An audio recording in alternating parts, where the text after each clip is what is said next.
I got mic level. I got mic level. Oh, good. Are you not entertained? Are you not entertained? Come on. What are we doing here? Holy jeez. That's exactly what, guys, I had too much show tonight. I literally had too much show. I had to go through like a line item audit and cross some stuff out because it would have been a midnight show. It would have been, I had to push some things off into next week, or because tomorrow's show is full. Tomorrow, totally full. I got, Santa Claus. Like, what was his name again? Oh yeah, his name was Santa Claus. The real history, not just some BS history. I'm talking the real history, mofo. The real history of Santa Claus that only Dimension Zero can do. Like the real freaking history of Santa Claus. Tomorrow, I got a mystery subject for tomorrow. Total mystery subject, and then and some other stuff, and other stuff. Yeah, it's true. But it's literally 2 days. 3 days before Christmas, right? 22nd. Yeah, 3 days before Christmas Day. Now a lot of people celebrate on Christmas Eve, right? I know that we always did as a European family. Our big Christmas thing was on Christmas Eve, the dinner, the presents, the everything. And a lot of people do that, right? A lot of people do that. And that's okay. It's because I remember for me, it was kind of like the next day, I would always have like the 25th for like my girlfriend's stuff to go to her, like, her parents' place. So it worked out really well.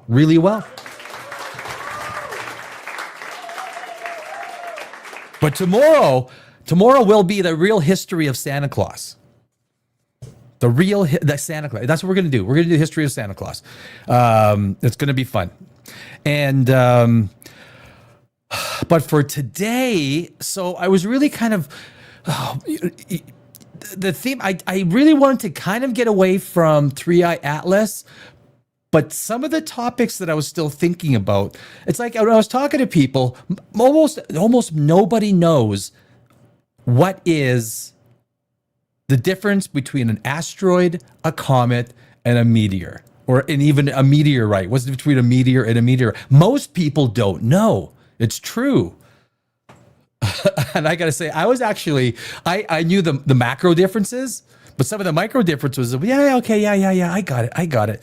And then I got a great clip. And I think, look, I'm a big fan of Neil deGrasse Tyson. Big fan. I think Neil deGrasse Tyson he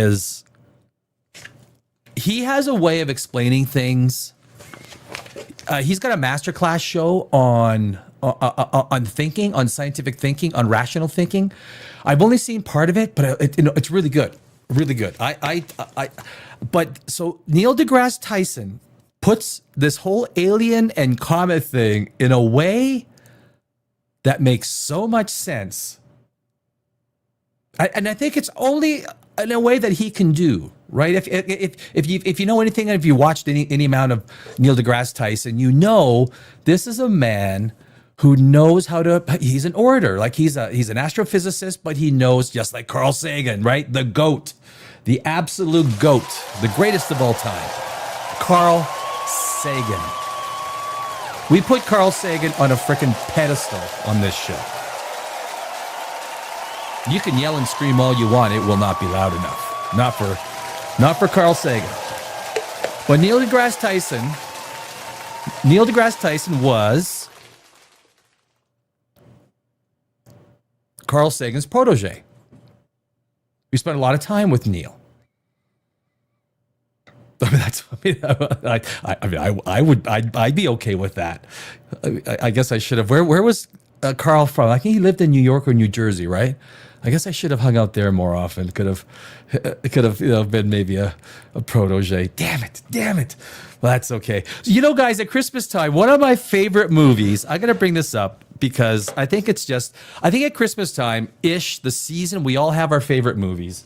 And I got one of these. You might notice, it's hard to see him here, but I do have the Witch King of Angmar. He's on today's show. Yeah. The Nazgul. We got the Nazgul. Don't be afraid. I have him tamed, and I've shrunk him about 1/15 the size. He's no longer 7 feet tall. But this, I just thought, like, this is I just think it's a really cool, detailed. Do we get him? Do we get some clarity with him? Oh geez. I was practicing. There we go.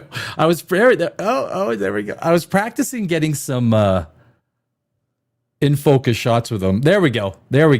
That is the Witch King of Nazgul, whose name shall not be named because nobody knows his name. But I have always kind of considered. Give it up for the Witch King. Give it up for the Witch King. As a screenwriter, and I did try to be a novelist. I was never. I don't think I was. I've won hundreds of awards around the world in film festivals for my screenplays. Being a novelist and a screenwriter are two very different things. That's why George R.R. Martin, he's not a screenwriter. He can't. He's a novelist. He writes pretty good novels, right? Not bad. There's a lot of talk. If you guys know the talk about the Song of Fire and Ice, why he's not finishing it. So many people are asking, why is he not finishing it? Why is he not finishing? He never gives an answer, right? It almost seems a little bit like the Charlie Kirk incident. It's like none of the answers add up. And look, being in Hollywood for a long time, what I think is the case, if you're a George R.R. Martin fan, is that when he signed on, basically he sold his book, his story, to HBO. That when he signed off on it, that HBO would own the ending. HBO would own the ending. And that the ending constructed by HBO, because you could imagine, you buy for quite a lot of money, you buy a franchise, and then the writer is going to change the ending that your TV and, that you spent, well, I guess they probably spent, what, $15 million per episode on? You're going to have the author say, no, that's not the right one. I'm going to give you the right one. I am 98% sure that he signed off. He gave the exclusive rights for HBO to determine the ending through their writers and directors, or through D&D, right? Which is also known as Dumb and Dumber now. Oh, those guys, D.B. Weiss and God, did they screw up? Did they ever screw up? My God. They could have went down as the greatest writers in history. Take 2 more seasons. Take 2 more. You want 2 more seasons? You want 3 seasons? We'll give you 3 seasons. You didn't take it. But I think George R.R. Martin cannot finish the books because he is, and he can't talk about it. He can't talk about certain story elements. He can't discuss what might have happened, what will happen in his mind or his books. And I think there's a non-disclosure. There's a non-discussion, non-disclosure clause. And that, to me, that's the only thing that makes sense with George R.R. Martin not finishing up. And of course, now he's producer. He's doing there's a new, Duncan the Tall coming out in January, which is going to be pretty good. It might be pretty good. Like, it's not going to be GOT quality, but I think it gives us a little bit of energy. We need some energy back on TV, right? We need some energy back into the cinemas, which isn't going to happen. Huge transition happening, but we do need some. But the one thing I will say about the Witch King from Angmar, it never made sense to me. It never made sense to me why the Nazgul never had their names. It came from a time where, really everyone knew their name. If he was a great Numenorian king, how do you forget his name? It's a plot hole. It's a name hole that doesn't make any sense with Lord of the Rings. He's a Numenorian king and you can't remember his freaking name? If the 9 Nazgul were great kings, We forgot their names. They weren't that great. We forgot. Look, I love watching the trilogy at Christmas time. I do. I love watching the Lord of the Rings trilogy. Because to me, they're because they all came out in the theaters at Christmas time, right? And they have a real, I don't know, they just ring Christmas feeling to me. Silk Dent. I had a great friend who enjoyed watching White Christmas on New Year's Eve. Well, that's a classic, right? White Christmas is a classic, Silk Dent, right? He has powers of persuasion. Is that Nazgul? Who are we talking about? Neil deGrasse Tyson. Oh, Neil deGrasse Tyson? Did you ever read Isaac Asimov? He was a prodigious writer who wrote on a range of topics. I know the writer. I have not. One thing when you become a writer and you write a lot of stuff because you get locked away in a room by yourself for hours. And look, when you're a screenwriter or a novelist, you lock yourself away. People don't realize this. You are locked away for hours, upon days, upon weeks, upon months. And watching other stuff that is synonymous with what you're writing is a distraction. Because those are ideas that you can take, merge, and it's almost like, at least from my perspective, when I'm writing a screenplay, I want nothing associated with the genre, right? Nothing.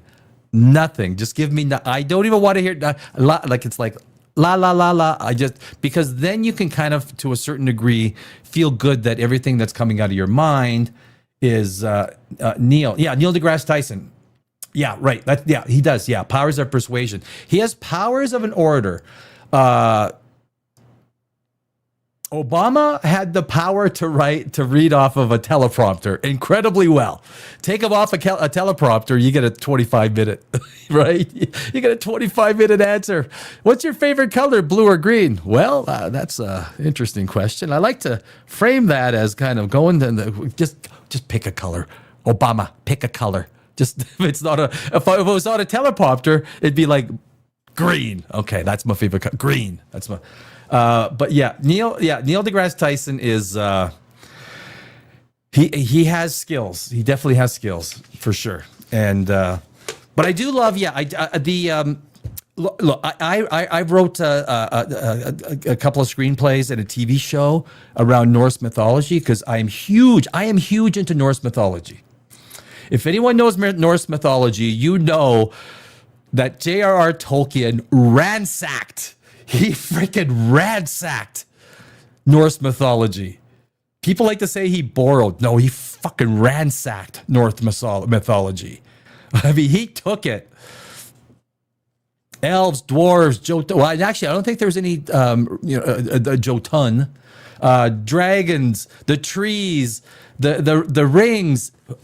Who is Gandalf? Gandalf is the exact description of Odin. Like that exact description. Gandalf in Norse mythology means elf with a wand. Gandalf is a name in Norse mythology. All 13 dwarves were in the Prose Edda. The names. He took every dwarf. Durin, the most popular name, is literally in the Prose Edda, except it's spelled with two N's. And so Tolkien, one of the elf languages is literally every single rune taken from Old Norse language. And I think he added 2 runes, something like that. He added 2 runes and he said, this is an elf language. Wait a sec, that's fucking North. That's Old Norse. You can't, dude. The problem is, this was in the 1930s, 40s, and 50s. He never envisioned the idea of the internet where all this information would become widespread. It doesn't diminish, although the very story that he talks about was also a hugely popular German play, right? The Lord of the Rings, which was a Ring of Power. I forgot the name of the play. It was the most popular play in Europe. I mean, look, I still love Lord of the Rings. I love it. Just look, if copyright laws were still in force, he'd have his ass sued off times 10. I mean, that is basically, it's Norse mythology, but it's a great story. Characters are fantastic, everything. And that is that is the my Witch King of Amar. So you didn't know this stuff, Silk? I know a lot of people don't know a lot of the like the trees, like the elven trees. I mean, that's look. I mean, that is the Norse tree. What's the Norse tree called? You had the 8-legged horse, Sleipnir. Actually, even goes to Santa Claus. They basically. I'm giving away tomorrow's show. Damn it! Santa Claus is equated to a significant part to Odin. There's a connection to Odin and Santa Claus. They've all got beards. You know? Got like big beards. So I should do one day as a screenwriter. One day I might do a show on Dimension Zero about, because I am huge into Norse mythology. Norse mythology is literally, it is the backbone. Like, okay, well, Middle Earth is just Midgard. Midgard means Middle Earth. I mean, he literally took, Midgard, that's what is the translation for Middle Earth, Midgard. I mean, he took the foundation of everything that is Norse mythos, everything. Anyone who is a fan of Norse mythos will say, well, he kind of he did ransack Norse mythos. Yeah, but look, a lot of his, the depth of his story and everything like that is amazing. It's amazing. That's why it doesn't make sense to me why the Witch King of Angmar. I love, Viking lore is Viking lore. I wrote a screenplay. It's a TV show. It's actually my most winningest. I won like almost 100 film festivals around the world. I never sold it. I never sold any of my screenplays. Offers, yeah. I didn't want to have one of those 2.6s on IMDb. I would rather still own them, turn them into graphic novels, or turn them into novels, or turn them into comics, whatever I wanted to do. I didn't want to sell the rights away to the creations that I did. So that's where you get all these 2.6s on IMDb from all these crap movies. There's a lot of crap. There's a lot of crap movies. There's even in the theater. There's a lot of crap movies. Running Man. What the hell? What the hell did I just watch? Like, what the? Merry Christmas. Merry Christmas.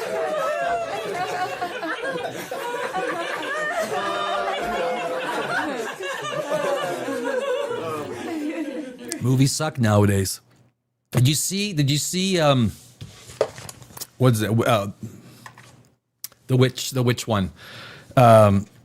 I forgot the name. It's so forgettable. I didn't even want to go watch it. With Ariana Grande and what's her name? The thing shot up on week 1 and then it just flatlined. It hasn't even broken $500 million. Like, people watched it, all the fans watched it, and it's like, yeah. No, had enough. Not gonna spend $50 because when you take the ticket, then you take popcorn and everything else, it's $50. No, thank you. No, thank you. You have got to take even Avatar. Tomorrow we are going to talk about Avatar a little bit. And of course, here on Dimension Zero, we do talk sci-fi movies and stuff like that because that's part of my wheelhouse as a screenwriter. Science fiction and science fact. That's where I get a chubby, Yeah, that's what I don't have. Yeah. If I could marry that, I would.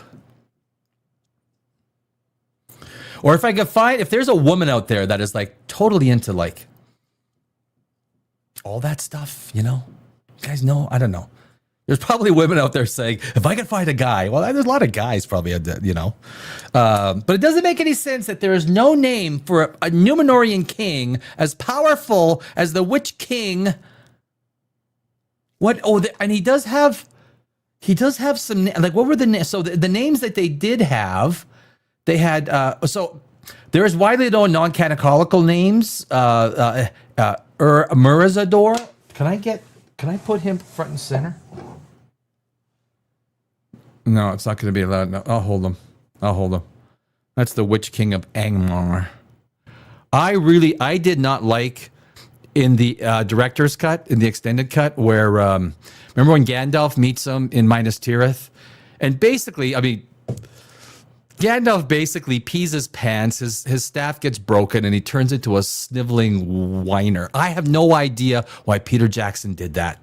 No idea. It did not make any sense to me.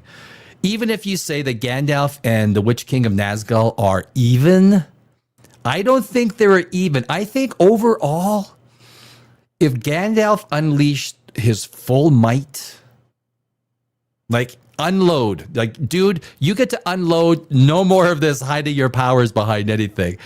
Unfucking load. I think his power, he would have, you know, he would have voted and taken the Nazgul, with the Witch King of Angmar. That's what I think. I think there's a lot of theories to it, right? And one of the great things, he's got it right in my face. I'll kick your ass, Nazgul. I will kick your ass with taking my FaceTime. You don't take my FaceTime on my show. Yeah, you're right. Yeah. One of the great things, but this is what J.R.R. Tolkien does extremely well. And this is what I always try to do in my screenplays. Power needs to be inferred, not shown. One of the worst shows ever was The Crow. The second Crow came out this year, right? When you go out and you tell everybody that this character is a god. The first Crow was amazing because we got to see his powers. We weren't told his powers. The first Crow, we learned through each scene progression that, whoa, this guy is powerful. Like, fuck, it's like, it's Brandon Lee. You can't kill the fucker. Until at the end, he did have a weakness. What Tolkien does so well, and as a screenwriter, you try to embody the same idea. You look at Gandalf. You knew he was a lot more powerful but that's what made you want more. You never got the full payoff, right? The payoff of seeing power in action. And that's what great stories come from. It's what makes John Wick 2, 3, 4 not as good as John Wick 1. Because the first John Wick, you don't know how powerful this guy is until the Baba Yaga scene. And they combine, he's the one you called to kill the fucking boogeyman. He combined that imagery with him with a sledgehammer breaking concrete. Now, you might not think that's but the very image of that creates an undeniable payoff that we go, holy shit, this John Wick guy, you killed his fucking dog, and now he's angry. How much pain can he unleash? And then the rest of the movie, we're shown how much pain this John Wick guy, and he's not indestructible, right? At the discotheque, he got an ass kicking. That's what we freaking loved about him. The protagonist needs to get an ass kicking. That's why that's what creates tension. Don't tell me the protagonist is a god. So the Witch King of Angmar, which I think is a fantastic antagonist. But you forgot his name? He's like, he's a Númenórean king and you forgot his name? Anyway, there's from a screenwriting perspective, there's a lot of things I would love to talk about. And I was going through his names. The Lord of the Nazgul, we know that. The Black Captain, right? The Black Captain. Sounds so freaking sinister. What about Alien v. Witch King of Nazgul, right? We got the alien on the right-hand side. Alien, we don't see it on the mobile, my apologies. But Alien versus Nazgul, is that a movie? Can Warner Brothers sell the rights? Wait, who owns Alien? Oh, I think Disney owns Alien. Yeah. No. Who owns Alien? Damn it, I can't remember. And then Morgul, the Morgul Lord, the Wizard King, an early name Tolkien used in drafts before changing it to the Witch King.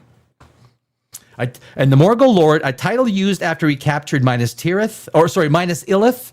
You gotta read these things. Minas Illith and turned into Minas Morgul. Remember that one? Minas Morgul. The Black Captain, his title is the highest general of Mordor, Lord of the Nazgul. His primary title as chief of the Ring Wraiths. I do not buy, because at the time when the Ring Wraiths were actually made, right, the 9 rings went out to the race of men, and if the Nazgul was a great Númenórean king, you forgot his name. In the lore, there should have been just some whispered name, right? A whispered name. That shit goes. Things that are whispered, that kind of like they're not told in the context or the dialogue between characters, but they're whispered between the pages. That stuff gives intensity. It gives you there's nothing worse than being literal in science fact. So we're gonna go into a Neil deGrasse Tyson video, which you will be absolutely amazed. The way he explains stuff. Neil is amazing. But when you start talking about stories, being told the literal translation of something is the worst thing you can do. It's the worst thing.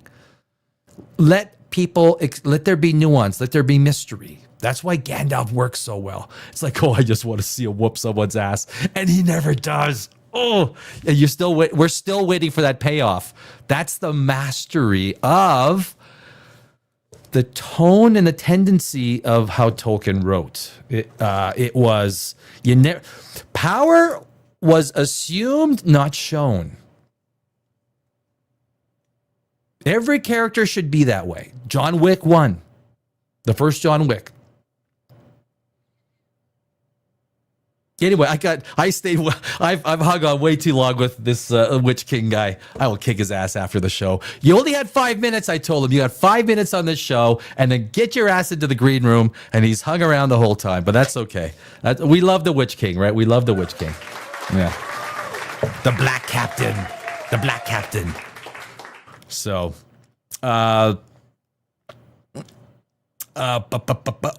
new. Did you guys hear? There's new holidays in the USA. There's new holidays. I don't know how many people even know this. Nobody I spoke to knew this. Nobody. There's some. Nazgul. Sorry, Nazgul. Let me back up here. Asma. Hey, Asma. What's up? What's up, man? Tolkien was super racist. The dwarves were definitely Jews. At the time, they weren't Jewish. Were they? Never thought of it. I don't think they were Jewish. I can't recall how Tolkien handled that scene in the book, which was superior to the movie. It was. Yes, it was. And you're right. I can't remember verbatim. I watched Indiana Jones. I can put this up, actually. I watched Indiana Jones and the Temple of Doom, 1984. Spielberg was visionary. Spielberg in his younger days was visionary. And what usually ends up happening as they get older, they do, like the same thing right now with Avatar. A new interview just came out with, what's his name? James Cameron. He's done direct. I think he's avatared out. He is absolutely avatared out. He's talking about if there's an Avatar 4, that there will be a director, cinematographer. He's got a second unit. So basically, you got production crews, right? Game of Thrones, I think Game of Thrones had up to 3 production units. But he says he has 2 competent production units that he's talking about being the executive producer and stepping back from direction. So if Disney orders a 4th Avatar, he's going to step back. He is avatared out. He is 12-foot blued people out. He really is. I watched Indiana Jones and the Temple of Doom, 1984. Spielberg, and you're going back to a time where the greats, Spielberg, when he was young, it's him with Ridley Scott. Same with George Lucas was always terrible with dialogue. George was always terrible with dialogue. He was great with world. George Lucas was one of the greatest world builders when it came to screenwriting and movies. He was terrible with dialogue. Tolkien was super racist. Yeah. Were the dwarves really Jewish though? Like, you know, I don't know. That franchise went money hungry. I swear Keanu only will do bad sequels. Time, I don't disagree with you. Look, the first, you're talking about John Wick. The first John Wick was a freaking masterpiece from a screenwriting perspective, introduction of characters, in creating an absolute mystique about who is this man? Who is this guy? And creating payoffs that you longed for so much. Before the end, you just... And then you fell in love with this guy. You fell in love with the world building. And then, you know what? It was never about a 45-minute fight scene. It never was. So when the fight scenes start in John Wick, it's like, can you hold this for me? I'm going to get popcorn and take a, you know, it's break time. Because I know this is going to last for 45 minutes. Lord of the Rings lore is pretty dope at the oh, it is. Don't get me wrong. I'm just saying that, look, he ransacked the names. Gandalf is Odin. Gandalf is literally Odin. Odin had a ring. What was the ring's name? And it bled off. What was it? 9 rings. Odin, everything was about wisdom. He was all wise. He would wander the lands with, you know, he was like the Grey Pilgrim.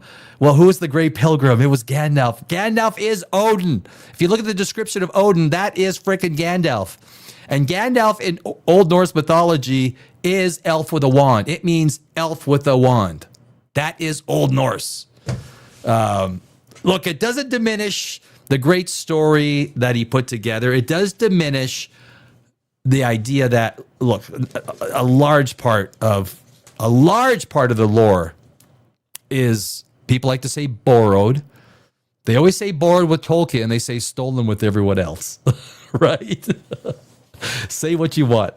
Hey, guys, Christmas, Trump.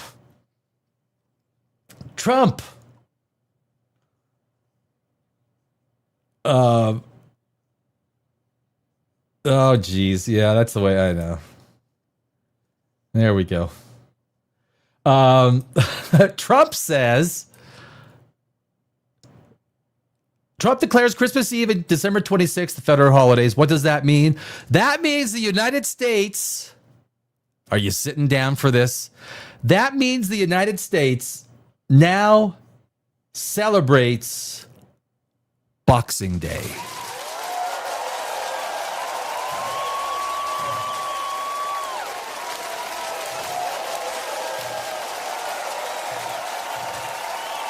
Welcome to Boxing Day, USA. Welcome to Boxing Day.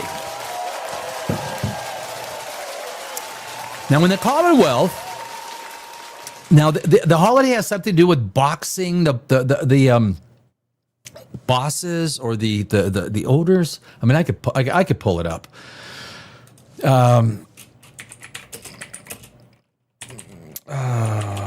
It was a day where Boxing Day, celebrated on December 26th in the Commonwealth countries, originated as a day for the wealthy to give servants and the poor Christmas boxes containing gifts, leftovers. Oh, can I have some of your turkey you couldn't finish yesterday? Stemming from traditions of charity and servants getting a day off after having to work Christmas for the rich folk. Yeah, I mean, that is, give it up for the serfs. Give it up for the serfs. Look, we could have all been born in 1395, right? We could have been watching The Last Duel with, what's his name? Do you guys see The Last Duel? You know what? It wasn't. The stories were bad because it told the same story 3 times. But how Ridley Scott does his period pieces, he made 14th century Paris look amazing. Amazing. So, Anyway, so the United States it's common for presidents to give federal workers a day off on Christmas Eve, depending on where it falls on the calendar. I think almost like everyone should have Christmas Eve off, right? Like why are people even working on Christmas Eve? Some federal workers will have a longer holiday break this year in an executive order issued last week, which was I think December 18th. President Trump declared that Christmas Eve and the 26th will be federal holidays this year, meaning that federal departments and agencies will be closed as well. As noted in the order, agencies may require certain employees to work on those dates if necessary for national security. Hope they don't call me in. I don't know why they would. Me and the Nazgul, me and the Witch King. Hey, you guys got to come in. Why? Why? I got to.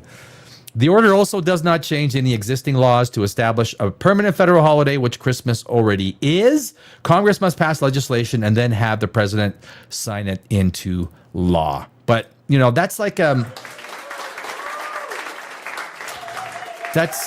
think, hey, in the Commonwealth, which is, what is the Commonwealth? That is Britain. What are the Commonwealth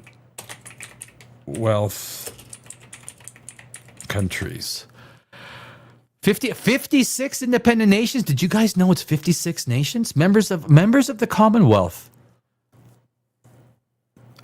Botswana, Cameroon, Gabon, Gambia, Ghana, Kenya, Kingdom of Eswatini. You guys know where that is? The Kingdom of Eswatini? I'm going there next year. Lesotho, Malawi. Why is it a lot of African countries? Mozambique, Namibia, Nigeria, Rwanda, Seychelles, Sierra Leone, South Africa, Togo, Uganda, Zambia, yada, yada, yada. Bangladesh. I did not know Bangladesh was a Commonwealth country. Brunei. So the Sultan of Brunei is a subject of the king, King Charles. I have a friend whose name is Charles. I do. I think everyone has a friend whose name is Charles. It's kind of an exclusive name, right? It's kind of like Charles. India, Malaysia, Maldives, Pakistan, Singapore, Sri Lanka. Singapore, I did have an inkling. Antigua and Barbuda, Bahamas, the Barbados, Belize, Canada. Where's Canada? Where the hell is that? Does anyone know about this Canadian country? What the hell? Just Dominica, Grenada. Look at all these countries. Europe, Cyprus, Malta, and of course, the United... Oh, there's more. Fuck. Australia, Fiji, Kiribati. Where the hell is Kiribati?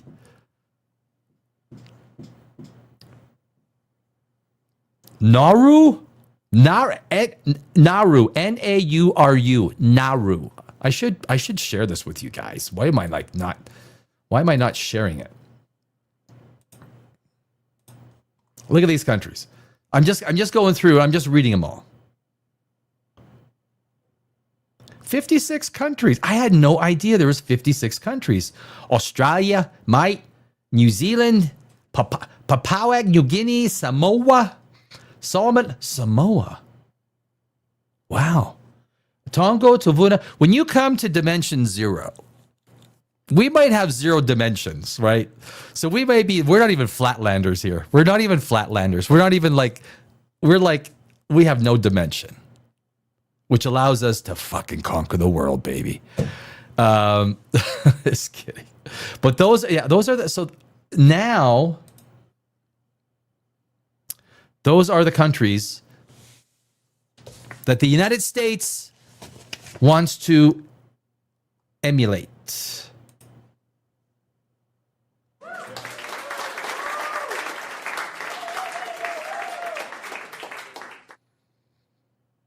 That's not bad.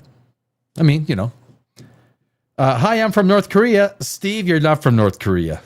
There's nobody named Steve in North Korea. Steve Stuck Austin. This man is on the registry.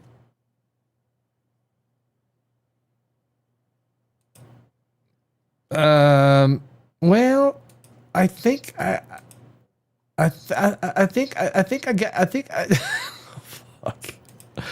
I brought my Ouija board with me to watch your channel. Oh, that's good. I love a good look. Pablo is in a cult. You're the one in a cult. I'm the one that doesn't believe in aliens. I'm the one that doesn't believe in ghosts. I'm the one that doesn't believe in like weird stuff going on in the world. And you brought a Ouija board to Dimension Zero.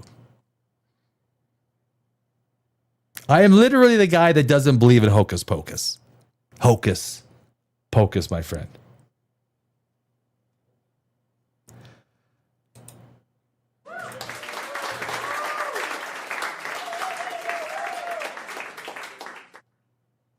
You know, I had some space news. I've been yakking too much, but I'm going to skip the space news. So, in an attempt to be smarter with space, so a lot of what 3i Atlas, sure, I got to have some, a little bit of Merry Christmas, everybody. Can we do a Merry Christmas cheer?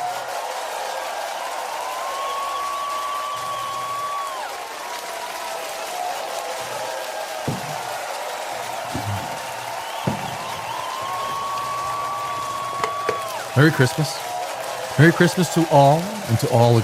I know a lot of people are traveling today, tomorrow, Christmas Eve, a lot of travelers. But so the big thing with the whole 3i Atlas thing is trying to understand, like, does anyone, like, do you know the difference between an asteroid, a comet, a meteor, a meteorite, all these things? Does anyone truly know the difference?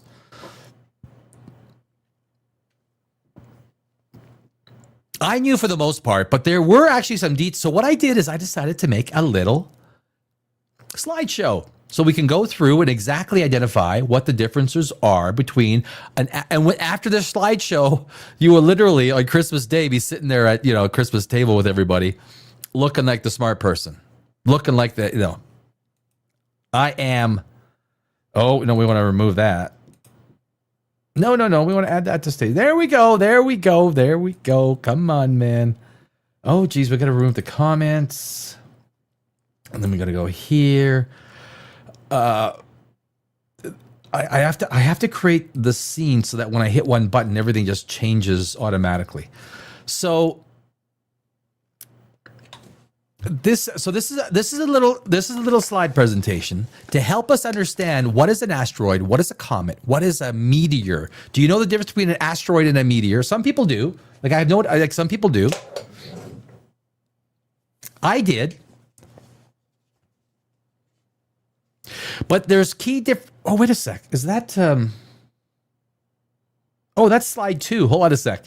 Number 1, slideshow.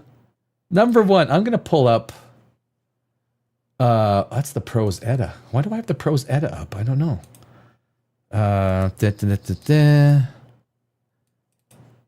There we go. Okay, I'm going to move that over here. I'm going to move this over here. And, so, I mean, basically, so meteor, asteroid, comet, meteorite, what's the difference? And there's a pretty good little diagram there. So, part of the imagery is about showing, so space is not empty. It's filled with ancient debris left over from the birth of the solar system, rocks, ice, dust, and fragments that have been traveling for billions of years. Some quietly orbit the sun, some streak through our atmosphere as flashes of light, and some even survive to fall to reach the ground beneath our feet. Understanding the difference between asteroids, comets, meteors, and meteorites isn't just trivia, it's how we make the sense of our place in a dynamic, constantly moving universe. Key differences in speed, orbital mechanics, and comet speeds. Comets, 150,000 kilometers per hour near Earth. Now, comets, they go fast because there's two different, so you heard about the perihelion, right? When it goes behind the sun, which is basically that slingshots, that is where the comet is going fastest. And when it's going through the aphelion, which is the slowest, it's at its farthest distance from the sun. That's where it's going the slowest, right? So it's got this kind of a follow Kepler's laws. Speed varies with distance. Comets from outer solar system gain massive speed falling towards the sun. It's the same with the the Parker probe. The Parker probe is going top speed of the Parker probe 430,000 kilometers per hour. Kilometers, right? Yeah, I think it's kilometers per hour. Insane. That's our fastest human object we've ever made. Asteroids generally stay in the inner solar system. Speeds are more consistent with and typically slower. Main belt asteroids travel at about 17 to 25 kilometers per second. And I think that's about 50 to 60,000 miles per hour, if I recall. Moving along, so we got to get to Neil deGrasse Tyson, man. We got to get to Neil. Asteroids, rocky, metallic, and so core difference. This is the core differences between asteroids, comets, meteors. Asteroids, rocky, metallic, and usually found within the inner solar system. So we're talking about the asteroid belt, basically. Comets are icy, dusty, and usually found in the far outer solar system. Meteors, the event that happens when space debris hits our atmosphere. So a meteor can be an asteroid and it can also be a comet. A meteor is when one of them hits our atmosphere. A meteorite is a meteor that survives the impact and goes through our atmosphere and the burning up of the and it actually remains found on the ground. That is the core difference between all four, but it gets deeper. So specifically, asteroids are referred to as space potatoes. They're space potatoes. Composition, primarily rock and metal, iron and nickel. That's primarily what asteroids are. Little to no ice. I think it's almost like zero ice, literally. Leftover building blocks from the formation of the solar system 4.6 billion years ago. And they I think it's good. Location. Most reside in the asteroid belt between Mars and Jupiter. That is literally where most of the asteroids come from, right there, right? They don't have tails. They look like giant cratered potatoes in space. Can I get some sour cream with my asteroid, please? Bacon bits and chives, too, if I could. Extra butter. Thank you. Thank you. No, it looks like the South Korean company. South Korea is did you guys hear South Korea is launching a rocket? Liftoff is at 8 p.m. Eastern. 8 minutes away. Let's keep going. Comets are dirty snowballs. So now we've defined what an asteroid is. Potatoes. Asteroids are potatoes. Comets are basically dirty snowballs. Composition. A mixture of frozen gases, ice, rocks, and cosmic dust. The nucleus is a solid frozen core of the comet. I guess very similar to a planet, right? You have the core of a planet, which is kind of like the nut, the nut. The coma, a fuzzy atmosphere created as ice sublimates, aka turns into gas near the sun, gets close to the sun. The heat heats up the comet, and then ice and gases that are within it. If you see that first picture, that heat. 3I Atlas actually had cryovolcanoes, right? There were cryovolcanoes in 3I Atlas. And then origin, the Kuiper Belt and the Oort cloud, the dimension zone, the edge of our solar system. Anatomy of a comet tail. Now, this was a big, Avi Loeb, he really went hard on the old anti-tail, right? You have an ion tail and you have a dust tail. Comets actually have two distinct tails. It's not uncommon. It's actually common for a comet to have an anti-tail. An ion tail, bluish, made of charged particles, and always points directly away from the sun due to solar wind. So basically, where the anti-tail comes from is that you have these larger particles, larger molecules, because the the solar wind is comprised of smaller particles. These larger particles are not as affected by the solar wind. So you have this dragging effect. And when the Earth comes at a certain degree with the perihelion and it hits it, you've got this look that like, wow, it's not alien technology, Avi. It's not. Newsflash. A dust tail, whitish, curved, and follows the comet's orbital path. Carrying on, meteoroids. The before stage. Definition. A meteoroid is simply a small piece of an asteroid or comet ranging from a grain of sand, yes, that's small, to a small boulder. Status, as long as it is still in space, it is a meteoroid. Context, these are the invisible travelers you often talk about before they become events. Meteors. Meteors are the falling star. Definition, the streak of light we see when a meteoroid enters Earth's atmosphere. The physics, it's not burning from fire, it's ram pressure. The air in front of the rock is compressed thousands of degrees, right? It goes in there and it's basically, it's hitting a dense atmosphere. Speed, they enter the atmosphere at speeds of up to 160,000 mph. 71 kilometers per second. Meteor showers, cosmic litter. What they are, Earth passing through the debris trail left behind a comet. Predictably, because comets have fixed orbits, we hit these trails at the same time every year, like the Perseids or the Geminids.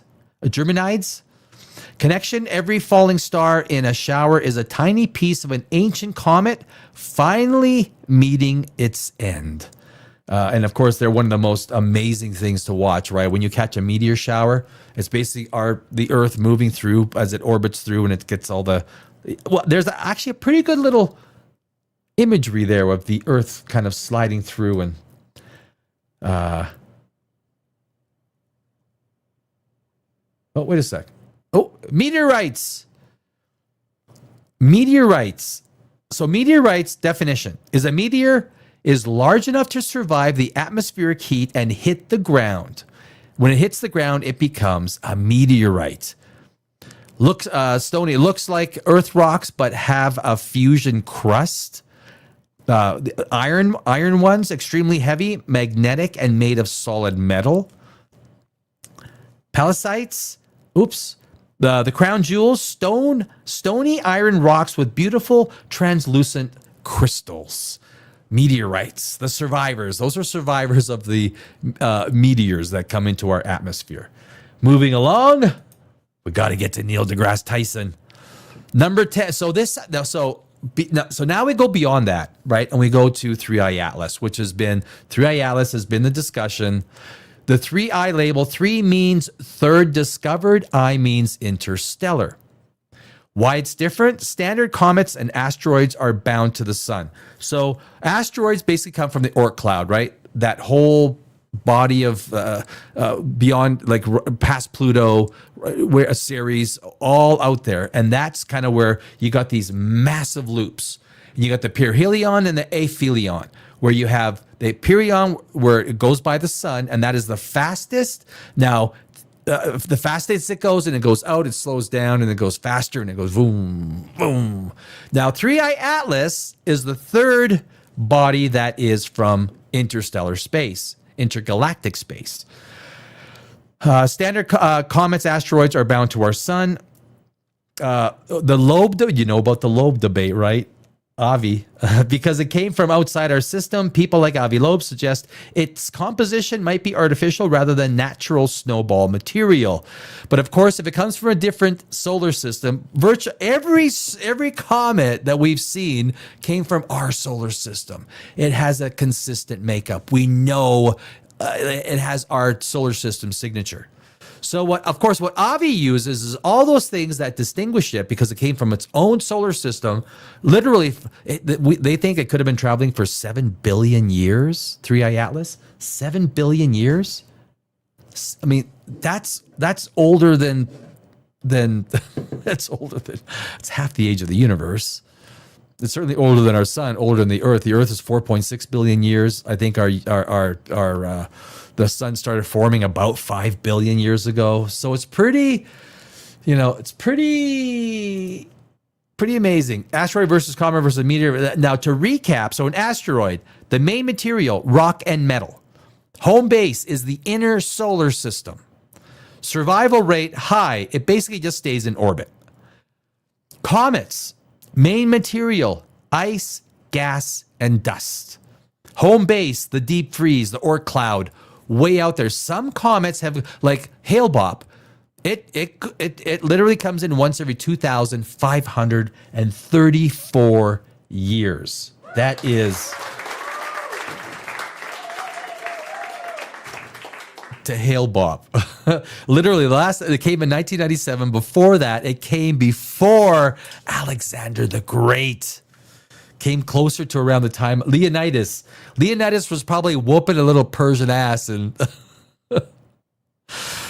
and Hale-Bopp came by. Hale-Bopp.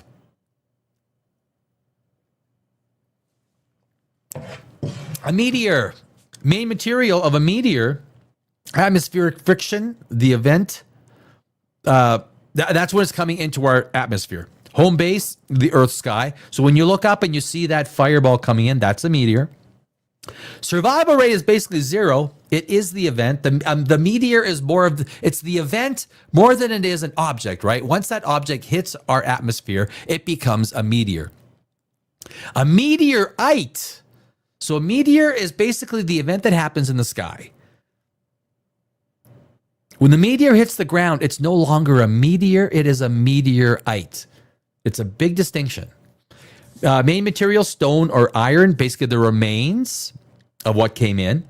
Home base is the ground. Well, it hits the ground. Boom. Survival rate is 1%, less than 1%. We see these things, basically blow up in the sky. The amazing, effects of watching a meteor shower, right? It's a meteor shower.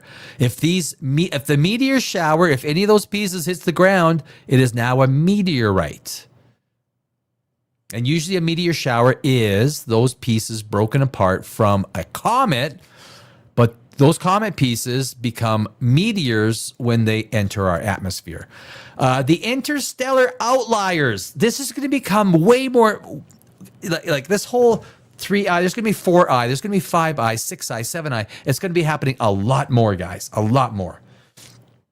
The I designation in the world of dimension. I took that out. I stands for interstellar. These aren't just local rocks. They are visitors from other star systems that have traveled across light years to reach us. We're talking light years, right? These are 3i Atlas, 2i Borisov, 1i Oumuamua.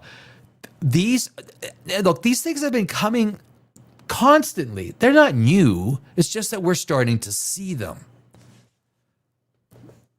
Our technology, we're going to be finding so many more. It's almost going to, at one point in time, it's just going to be routine. It's going to be like 5,627i. 1i Oumuamua, 2,000. You guys remember Oumuamua, right? I mean, who doesn't? Who doesn't remember Oumuamua? Our first confirmed guess, it looked like a long metallic cigar and exhibited non-gravitational acceleration, meaning it sped up with a visible comet tail. This is the object that launched Avi Loeb's career, yes, into the alien tech debate. That was, remember, you know this guy named Avi, right? Avi Loeb? Yeah.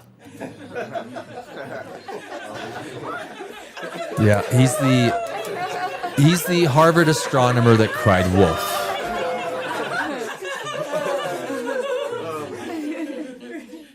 We can always get the Witch King of Angmar to go kick his ass. Actually, no. Look, Avi got a real nice Netflix deal out of the whole thing, so we can be happy for Avi. That's fine. He always says it with a smile, but he doesn't need to throw everyone else under the bus while doing it. He doesn't. 2i Borisov, 2019. Do you guys remember 2i Borisov? Probably not as much because Avi wasn't yakking that it was an alien, like it was a Cylon space cruiser. Or 2I Borisov 2019. Unlike Oumuamua, Borisov looked exactly like a traditional comet, but its speed was so high that it could not be from our sun. It proved that normal comets exist in other solar systems just like ours. It shouldn't be a surprise. It's not like only comets exist in our solar system and the other 400 billion planets or stars and 2 trillion galaxies don't have comets. 3I Atlas 2025, the latest enigma. While it showed the icy characteristics of a comet, its trajectory was so precise and its arrival so hyped that it reignited the conversation about whether these interstellar objects are natural debris or intentional probes. I don't think... Again, I'm not one who believes aliens are visiting us. I don't.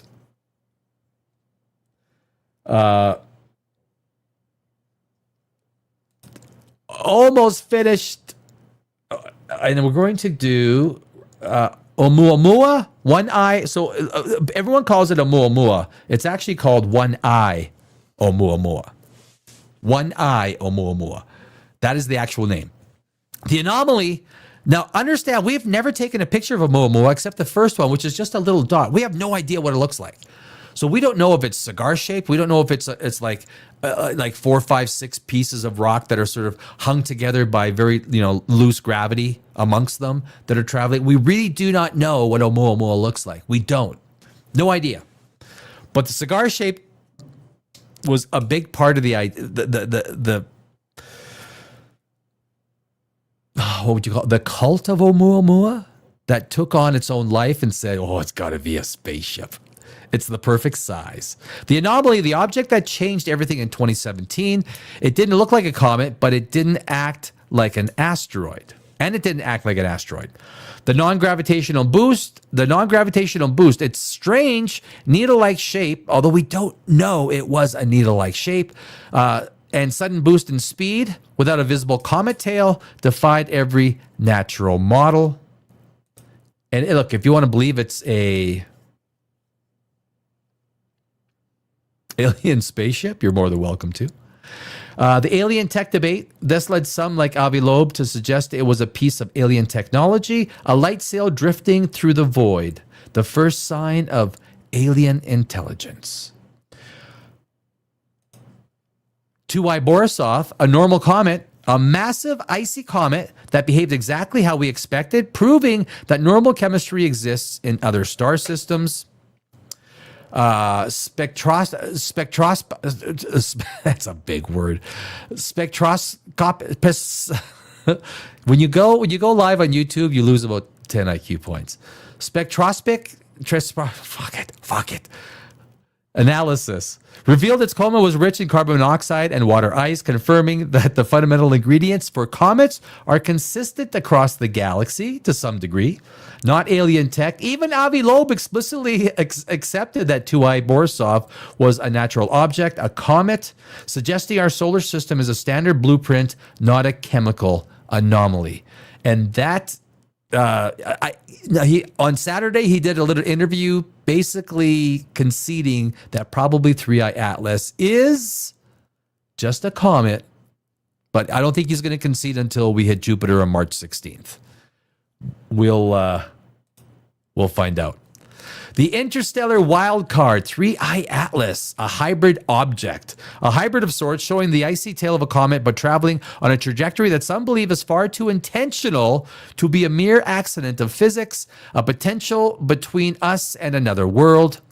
It has an anomalous trajectory, exhibited a highly anomalous orbital inclination, bringing it significantly closer to Earth's elliptical plane than any other known interstellar visitor. I kept the wording as is just because it is a matter of fact, but it's not really. Look, we're going to have ones that are going to even come closer, that are going to even look more anomalous. They're going to even look more like alien spacecraft. We are going to start finding these things left, right, and center. The amount of the number of telescopes that are being launched through all the different light spectrums, right, is enormous. The eyes of the Earth are on you. You will not send spaceships to us without us knowing.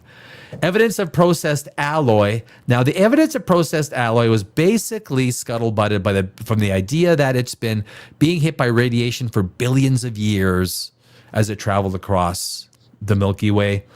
High-resolution thermal imaging revealed a surface density far more consistent with processed alloys than the porous, loosely bound dirty snowballs we typically see in our own Oort cloud. But again, that was a lot to do with 3I Atlas traveling across the galaxy and being hit by radiation, cosmic rays, all those things as it passed different star systems. Like I say, Avi Loeb, I did do a show on Saturday where Avi Loeb basically conceded. Yeah, okay, it's a comet, but let's just wait till Jupiter on March 16th. So that's the next big day. That's the next big day for 3I Atlas. But Neil deGrasse Tyson has something to say.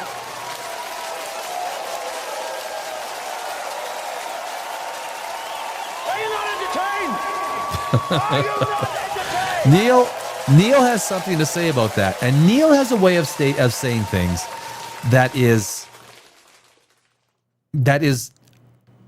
well, that's Neil deGrasse Tyson, right? He says it in a way that's clear, and he says some things in this interview that are, I think, that are absolutely thought-provoking, easily thought-provoking. Where are we here? Oh, Tracker's back. Hey, Tracker. Do I remember the? Oh, let me back this up here to the last. Hi from North Korea, Steve. Like I said, you're not from North Korea. I'm not. Steve from. There's nobody in North Korea named Steve. I brought my Ouija board. Oh, we already did that. Yeah.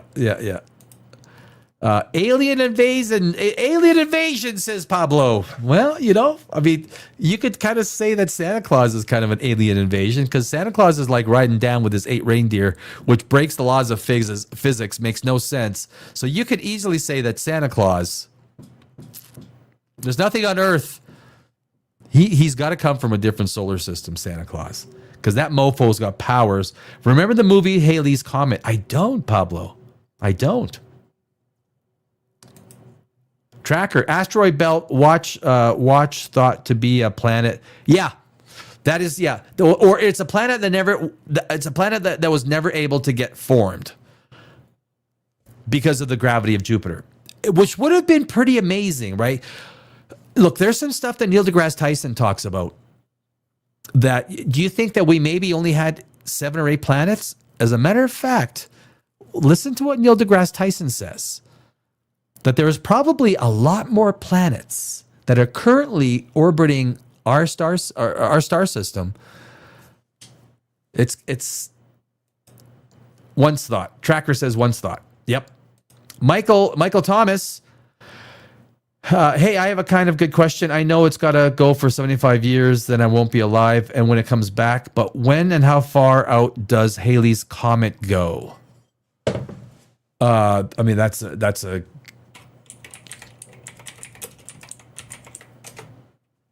a good question, my friend. We'll probably Halley's Comet. Oh, geez. So the next appearance, the comet is scheduled to reach its next perihelion, quote unquote, the closest point to the sun, on July 28th, 2061. 2061. So that would be, what is that? 46 years? For 36 years. 36 years from now. In 36 years, Halley's Comet will hit its perihelion, which is the closest point to the sun. The current location as of late 2025, the comet has passed its aphelion, which is the farthest point from the sun, spelled Aphelion, aphelion, reached in December 2023 and is currently traveling back toward the inner solar system. It is located in the constellation Hydra, over 5.1 billion kilometers, or 34.3 astronomical units from Earth. It last appeared in 1986 when it was studied by an international armada of spacecraft. Armada sounds like Battlestar Galactica. We sent like our star troopers out, including the European Space Agency's Giotto and the Soviet Vega probes. So that's what we know about Halley's Comet. All right, that's one of the more popular ones. But 2061 is going to hit its so you got the perihelion and the aphelion. So because comets go, it's like, and then when they hit right behind the sun is when they absolutely speed up and go. And as we just learned, if you've been with the show, if you just joined us, we just learned all about the difference between asteroids, comets, and meteors. When comets go through these long, they're from the Oort cloud, and asteroids are from the asteroid belt. Very different objects. Asteroids are made from basically iron and nickel, and the Oort cloud, those objects are made from mostly sort of ice, but they go through these long loops. And when it gets closer to the sun, it hits its perihelion, and when it hits farther out, it hits its aphelion, which is the outside, the farthest and the slowest. The aphelion is the slowest part of a comet's trajectory. So that is the NASA deception, deceived, beguile. Look, if you believe that NASA deceived, I mean, it was closed for 43 days. That's cool. I can't look. I don't not believe NASA, their fantasy world, Mark. I got it. Hey, look, that's your opinion. I highly doubt that NASA is at the center of the conspiracy. It seems like Avi Loeb is a lot more at the center of the conspiracy than anyone else. Look, you can hate NASA. You can think that they are engaging in activity that is less than above board, or NASA has never struck that way. Do we want more info, more pictures, more this and that from NASA? Yeah. I don't know. I mean, look, I don't believe aliens are visiting us. I don't. Neil deGrasse Tyson doesn't. Brian Greene doesn't. But most of the high profile astrophysicists don't. I don't. I never have. I've never have. Pablo, not sure if the name an asteroid is supposed to Earth. Oh, Apophis. Yeah, Pablo. So an asteroid, it's called Apophis. Is supposed to come very close, 2 Earth diameters away from Earth in 2029, and that is Apophis. Very close, very dangerous. I mean, that is pretty close, right? I did a slideshow yesterday on Apophis. And it is. I mean, it's not huge. It's about the size of the Eiffel Tower, Apophis. And Apophis is, of course, the Egyptian god for chaos. But we've been assured 100% that Apophis will not hit Earth. If it does hit Earth, it's a country destroy. It'll destroy a small country. It'll destroy like Manhattan, New York. If it hits Moscow, it'll destroy Moscow in about a 20-mile radius outside of Moscow. But Apophis is. Yeah, it's going to come within. We have satellites that are like within 24,000 miles of the Earth. It's going to be around 20,000 miles from the Earth. 20,000 miles. Apophis in 2029. So that is really close. That is really close. Almost scary, but you know what? They say that asteroids like Apophis only come from 7,500 to 10,000 years. It's very rare. I don't know if anyone can say it, right? Because these are random events. You can have a random event happen at any time. But they do track all of the comets. They do track all of the asteroids. The only thing that's kind of a random event would be the interstellar ones, 3I Atlas, 2I Borisov, 1I Oumuamua. We don't know. We will be finding a lot more. There's going to be 4I, 5I, 6I, 7I. There's going to be a lot more coming. I mean, this whole gravy trade has just started. Avi Loeb has just signed one deal with Netflix. He probably has multiple deals with Netflix coming up. He is going to be. If Avi keeps the whole choo-choo train going, he is going to be a rich man. Very rich man. Merry Christmas. We got to get to Neil. We got to get to Neil deGrasse Tyson. We got to get some Neil. I love this interview. Let me get rid of the comment. There we go. This is I am an admirer of Neil deGrasse Tyson because the way that he very simply takes logic, analogizes it in a way that makes sense. And here he's talking about Three-Eye Atlas. He's talking about aliens. And he's also talking about the way conceptually our minds put it together.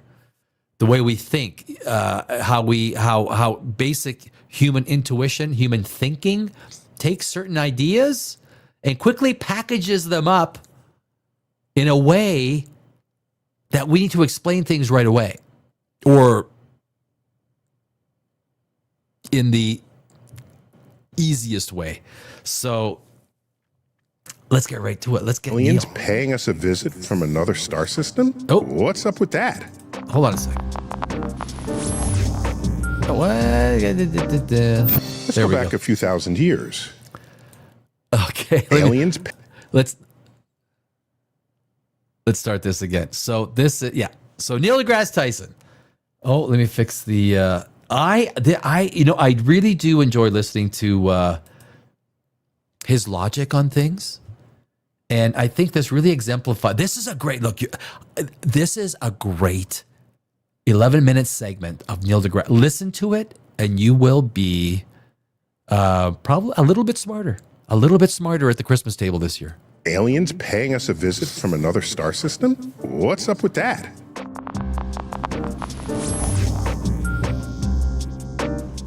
Let's go back a few thousand years.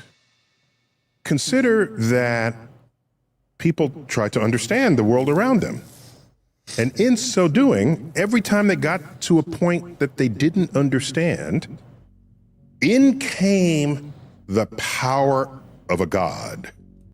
They explained everything, right? Going way back. Doesn't matter what mythos you take. It was always explained by God. We didn't understand thunder, it's God. Lightning, God. Earthquakes, God. Floods, God. This God, the God, right? It was a quick and easy way to explain, because humans want everything explained. And if we can't explain something, if something comes to us as it's God. It's like that was an easy way out, right? That was. Let's go back to ancient Greece. Storms rose up in the seas. Where did that come from? How? Why? Did they have meteorology? No. Did they understand barometric pressure? No. Did they know anything about the atmosphere? No. But they knew the will of Poseidon. I love the way he puts it. They had no meteorological experience. They knew nothing about weather. Nothing. But they knew Poseidon. That's all they knew. They knew who Poseidon was, the god of the seas, the brother of Zeus. Poseidon would be enraged by the behavior of people on the shores, and that would account for what they saw. This assigning the glory and the wrath of a deity to things we don't understand is coined by philosophers as the god of the gaps. It's actually got quite a noble history when you think of it. One of the greatest works of science ever is Principia Mathematica. In there, Newton unleashes the 3 laws of motion, the laws of gravity. He figures out how the solar system works. He's figuring out, how do these planets sustain their orbits? Are they pulling on each other, and in what way and how? He figures all this out.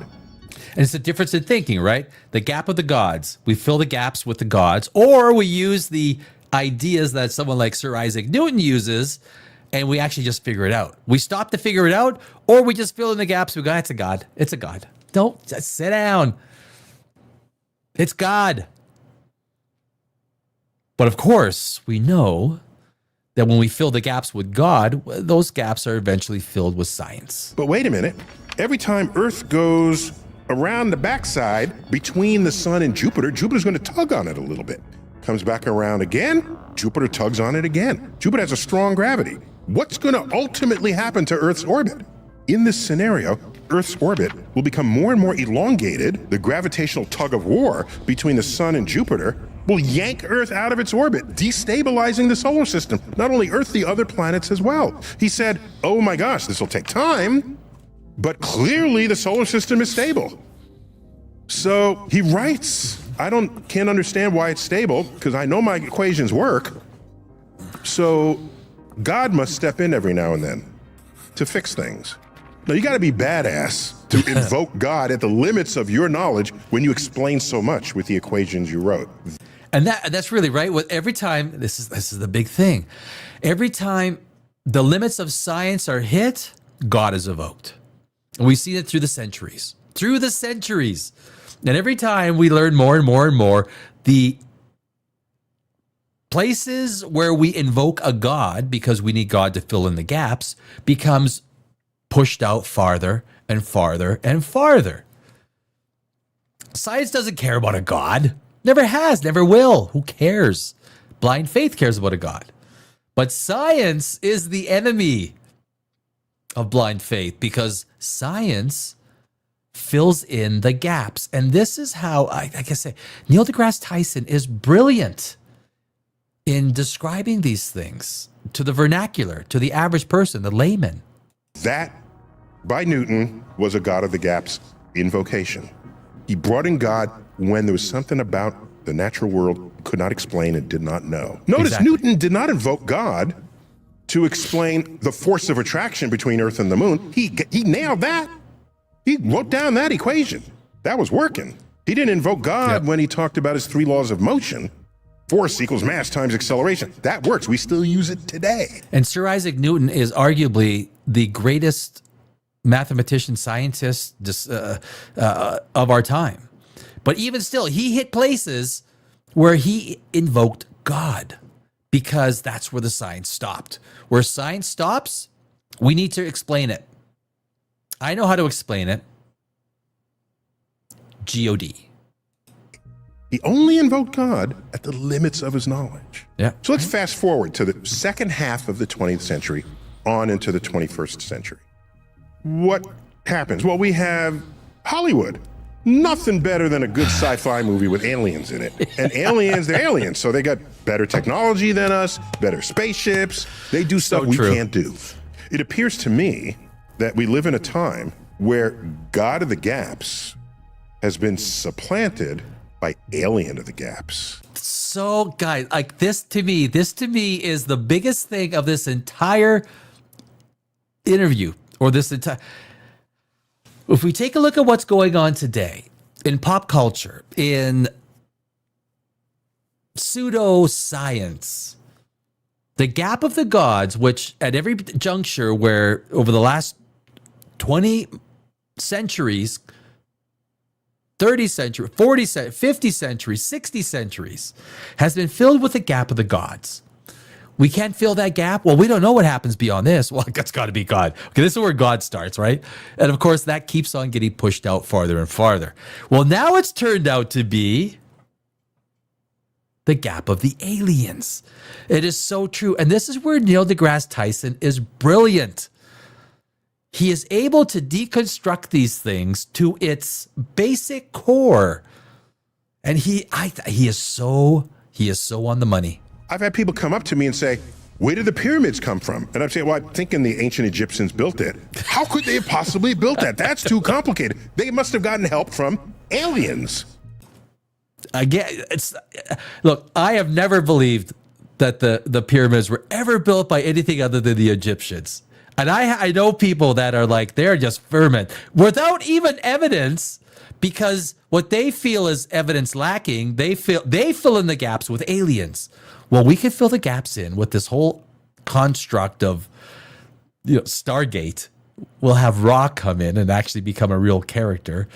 But this is brilliant. I think this is Neil deGrasse Tyson at his best. Alien of the gaps. So this urge is strong. And I get it. And I feel it. And I want it to be true as well. I don't want to use it as a substitute for continuing to ask questions. about what you're looking at.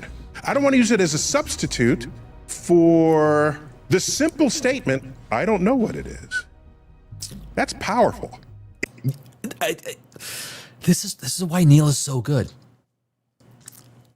He paints it in a way to understand, and every time it hits a place where humanity cannot explain it, we invoke something.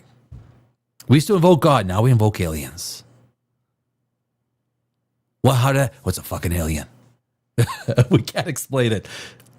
It's an alien. It's an alien. Age of disclosure. There was one military guy that went onto the tarmac and then met a tic-tac alien ship that landed. Well, why wasn't there two military people? Why wasn't there a military guy and a cohort of military personnel? There was just one guy, really? Did he get an ashtray? Did he get a pen from like behind the guy's ear? Did he grab like the floor mat? Did he grab something? He didn't? Fuck, what a dumbass. What a dumbass. If you don't know how to say, I don't know, that means you're going to walk through life requiring answers to everything. And you know something? Some of those answers, many of those answers will just be shown to be wrong because you are invoking an answer when there isn't evidence to support it. Can I say, God bless you. God bless you, Neil deGrasse Tyson. God bless you. We see things in the sky we can't explain. There's a light in the sky and it moves rapidly. I don't know what it is. Investigate it. Let's get more data. I'm all in. But the moment you say, I don't know what I'm looking at, therefore I know what I'm looking at. I'm looking at aliens. That is a leap.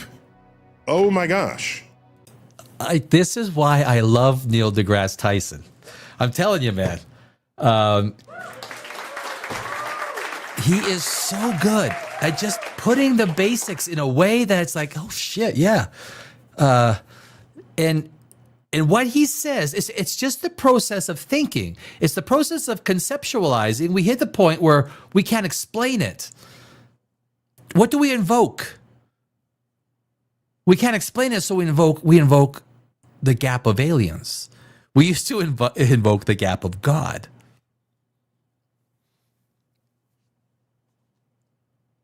I love Neil deGrasse Tyson. I love the way he puts things. That's a leap.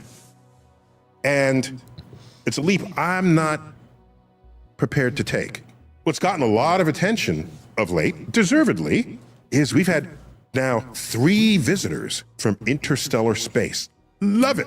We've been looking for these puppies for decades, by the way. Everything in the solar system, the planets, the moons, the comets, the asteroids, all of it. If you calculate how much energy it has, it is contained within the solar system. None of these objects have enough energy to escape the gravitational pull of the sun. The sun owns them. That's our family. It's the solar system.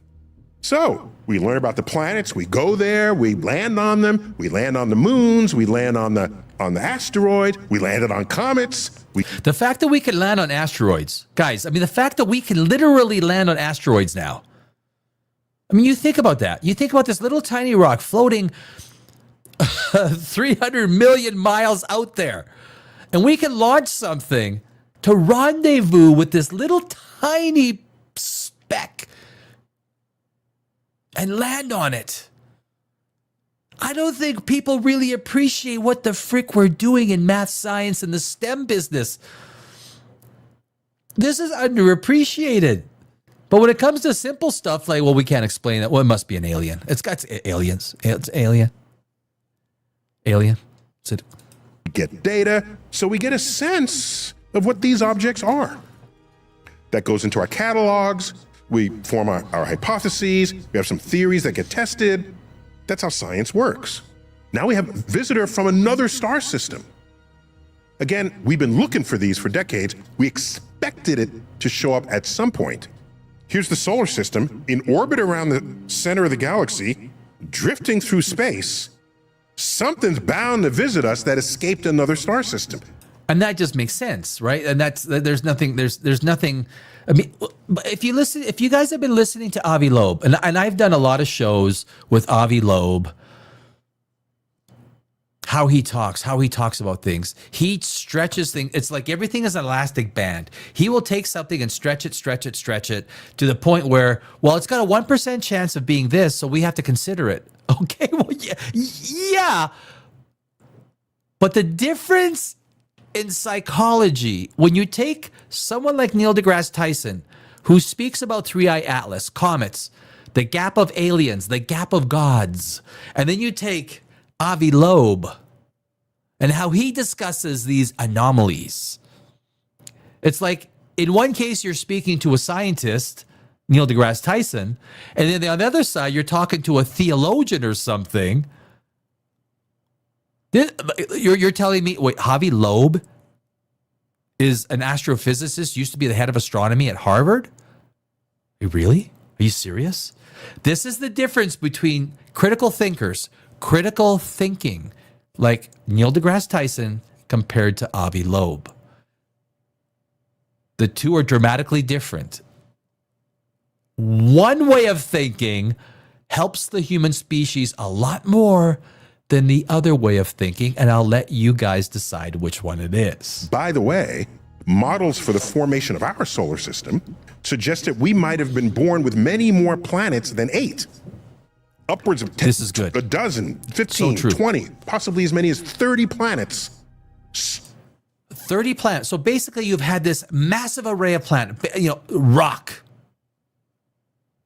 circulating, the chaos of the early solar system. All of these planets, all of these different rock formations. I mean, if we could live 20 billion years and we could live in like interstellar space and we could watch these things and we could sort of speed up time and watch the formation of our own solar system, what really happened and how much debris gets thrust from the orbital gravitational forces that our sun creates, right? It's all about our sun. Everything is about our sun.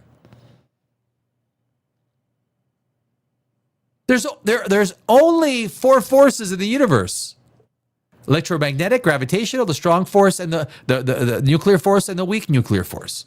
There's only 4 forces. That's all we got. That's all we got to play with. Matter of fact. Started in this solar system, many of which had unstable orbits, crashed into Jupiter, crashed in the sun, or got ejected. You get ejected with higher speed that could be contained by the sun.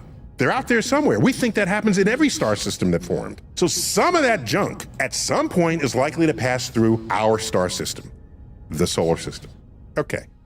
So 3 objects have been found in the last decade, okay? 3 of them. And they've had some anomalous features. Fun. I love it.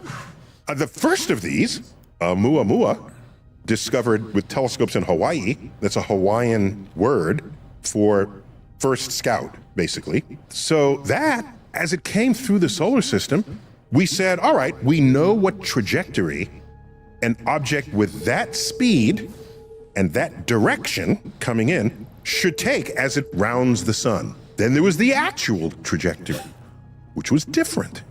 Like, whoa. Well, comets have a way of outgassing when they get near the sun, and that puts an extra little sort of force on their arc of motion that has them move in ways that are not purely gravitational. And Three-Eye Atlas was outgassing to the extreme. It had cryovolcanoes. It had so many things going on its surface. But even something as much, we do not know what Oumuamua looked like. This is an artist representation. We don't know whether it was a cigar shaped. We don't know whether it was 4, 5, 6, 10 fragments that are sort of loosely knit together by the gravity of their own, and flying through space. We do not know what Oumuamua looked like. We've got a little dot of space to go by, but we don't know what Oumuamua looked like. Outgassing creates, when you're talking in the vacuum of space, it doesn't take much energy to change a comet's direction. And that's true for all comets. So we thought maybe it's outgassing. But suppose you look and there's no outgassing. So what's going on? Well, that's fun. We don't understand it. Not initially. So what's your first thought? Is it aliens? That could be. Like I said, it's not my first thought. I promise you, it will be my last thought. But it's not in the list. It's in the list. It's just way down based on the history of trying to understand things that we don't understand. And I think that's really important. So Neil deGrasse Tyson has said, look, could it be an alien? Yeah. I'll hold out a 0.0001% chance of it being, but it's at the very bottom of all of my lists of possibilities of Oumuamua or 3i Atlas. Avi Loeb he actually thought, okay, 2i Borisov, it's a comet. It's a comet. But Neil deGrasse Tyson, he basically, is there a chance? Absolutely tiny, minute, it's infinitesimal. I'll leave that alive as a percentage, but it's so small that it becomes pointless to turn it into any significant point of discussion. We have two more objects that have come through, and they have some weird properties. The brightness, the rotation rate, and so they don't match some of our models for what comets and asteroids should do. Whatever anomalous behavior these objects exhibit, I'm delighted that they're finally in the catalog, and we'll figure it out one day, maybe. And while my first thought is not that it's aliens, I love that. I promise you that is one of my thoughts, but it'll be last on the list. It's easier for me to recognize that interstellar objects are fundamentally different from anything we've studied in the solar system before. And of course, that only makes sense. You think something that developed or was created in an absolutely alien solar system, billions of miles away. Every solar system is going to be different. There could be planets that develop around a star with intelligent life, whose planet is absolutely deluged with gold. They have so much gold everywhere they put a pick into the ground. It's freaking gold. It has no value because it's everywhere. In our planet, gold is quite rare. We got to dig through a lot of other rock to get it, or platinum, or whatever it is. Other solar systems may have an abundance of those properties that we have not much of. We don't know. Every solar system is going to be different. So every 1i, 2i, 3i, 4i, 5i, 6i, 7i, 8i, 5,000i, which it will get to 5,000i very soon. Because I think the age of discovery of these intergalactic objects is just beginning. So we have to derive a new understanding of what an object can be as it moves from one star system to the next. It's easier for me to think this is a new kind of object that requires way more study than we've given it thus far, than to say, aliens did it. Aliens. Based on my read of history, and I do a lot of reading of history, I have a certain resistance to swapping out God of the gaps and replacing it with alien of the gaps. That's just me. Regardless, in science, you always want more data. Always. You need. I really think that was probably so relevant, and what he said is taking the God of the gaps and replacing it with alien of the gaps. So we need to explain everything as our human intuition, or at least a lot of people that do not use like the scientific, like Carl Sagan says, scientific thinking. We need to explain it. So we're using alien to fill the gaps instead of what used to be primarily God to fill the gaps. And it's quite profound. More data, you want better data, you want different kinds of data, different kinds of telescopes, different kinds of observations, different people observing it. Often a person might have a bias that can influence how they interpret what they see, or how they even measured what they see. The good thing about science is we have built-in error-checking mechanisms. One of them is peer review. That's one of them. And that's right. Could you imagine if religion had to go through peer review? Like the process by which your peers had to go through and, go through the mechanics of your scientific process. It gives you I've been told, and I've heard, that the peer review is one of the most stressful points in a scientist's life. You go through, you create these theorems, or you create these hypotheses, they create the mathematics or this idea, and then you put it up for peer review across the whole entire spectrum of the scientific community. Basically, it's like the scientific community will say, yeah, you know what, that looks, it looks like your math is good, or you get torn apart. And I totally get why peer review is one of the most stressful things that will ever happen to a scientist. Someone looks over your shoulder and say, "What are you doing?" That's one kind of peer review. Street peer review. What the hell are you doing? No, it's more formal than that, obviously. But you get someone else to sort of check up on you.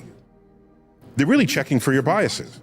Because as science, we know we are humans just like anybody else, and we carry biases. And that's the key thing. What are your biases?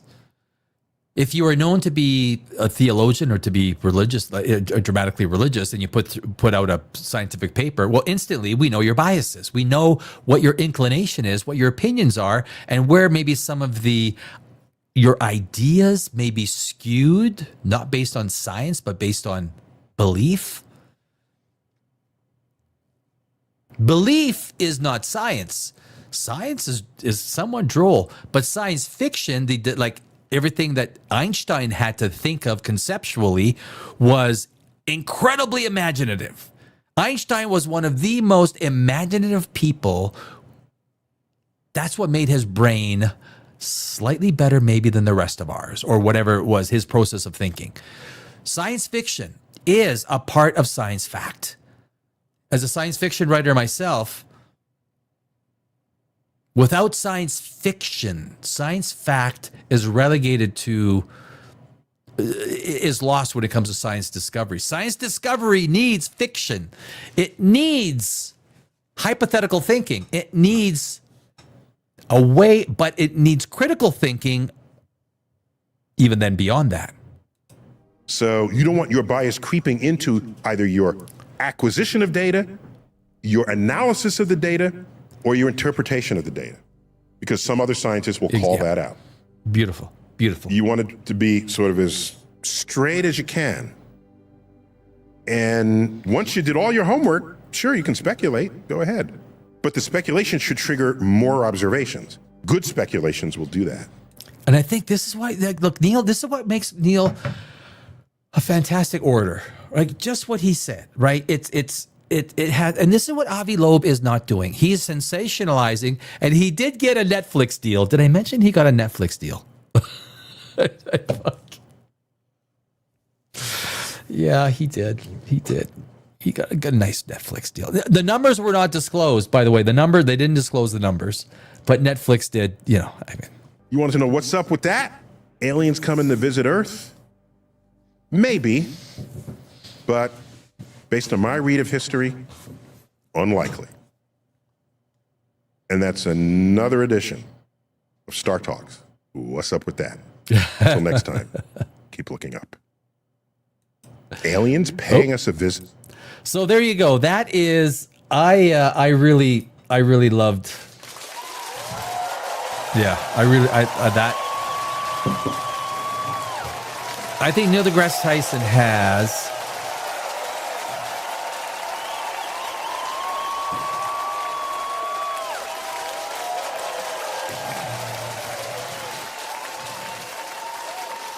Neil deGrasse Tyson has a way of speaking to the vernacular, to the average person, that makes sense, that puts things in perspective. And I think the biggest thing that I heard from that, which I think it's alien gap and God gap. Every time, and it's the people who believe that aliens are visiting us. I believe in alien. Look, I believe in intelligent life. I believe in aliens. It's just, look, it's not visiting us. It's not. There's zero evidence to suggest that there is anything. The age of discovery is a joke. It's a joke. And I am happy to debate anybody that has, that is contrary to that. We've done things with the Corridor crew who absolutely destroy and debunk all these alien sightings. We'll do a lot more with the Corridor crew. But we need to be very deliberate in our thinking, deliberate in our choices, or in how we present information as fact long before it is, you can't go just like 3i Atlas comes through and then Avi Loeb just says, oh, it's an alien craft. The only person that made money off 3i Atlas that is all the clickbait farms that turned out all the bullshit. They're talking about December 19th. I have a video coming out in the next day or two about December 19th, the crescendo of 3i Atlas, where Cylons were supposed to come out and start attacking. Something was supposed to happen. And look, this is where Avi Loeb on the weekend said, he literally said, I think it's a comet. Because he looked like a dumbass. Avi Loeb looks like a dumbass. He's still holding out for Jupiter because it's going to become to the Jupiter Hill rotation of the planet. Is it coming close? Yeah, but you know what? A lot of things come close. These are random events that come through, and there's nothing magnificent about it. We've got Mjolnir. Mjolnir's back. Mjolnir. What's wrong with Dogstar says? What's wrong with a little bit of help? No, I think aliens did it unless proven otherwise. It keeps the magic alive. Yeah, that's true. I mean, that's true. I guess it does keep. Yeah, I know what you mean. Yeah. Okay. I mean, that's. Whale says, "What's up with you two?" I don't know what that means. Mr. Noise, Temu Chuck Norris. Hey, look, I met Chuck Norris a couple of times. I actually that's how I moved down to Los Angeles, doing an exercise machine with him and Wesley Snipes. Because I used to be a kickboxer for 8 years, and every Wednesday we do Chuck Norris. Chuck Norris? Chuck Norris tough jokes. Chuck Norris tough memes every Wednesday. Temu, am I missing something? What is Temu Chuck Norris? Am I missing something? Tyson is a midwit from Fry From. I don't think I did. No comment. Keep it easy. Prove it. Fry From's talking. There was 6 million planets. There could have been. I think Fry From has been having a Monday beverage. Tyson is a realist. No imaginary hypothesis from John. Where is Tyson? Oh, Tyson. Tyson is a realist. No imaginary hypothesis. So, John, yeah, Tyson is. It's the way he explains things, right? That's the big thing. It's the way he explains things. He keeps it in the vernacular. He keeps it in a way that is allowed to that settles in with the average person. That's the thing with Tyson. I mean, if Fry says Tyson is a midwit. I mean, I would love to see. Look, just from your comment, if that's all you can, like Tyson, if that's all you can say, you would think that you would have a little bit more of a little, if Tyson's is a midwit, like you have to ask her, what does that make you? Because it's not like you're like coming out with any sort of, grandeur design of his intellect. That's, dude, you literally used. Every one of your words was one syllable. Fuck.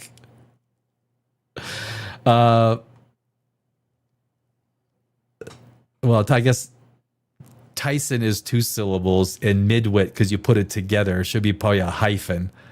Look. Yeah, you're okay. You can have your own opinion. Tyson is a realist, not an imaginary hypothesis. Realism is not basis for truth.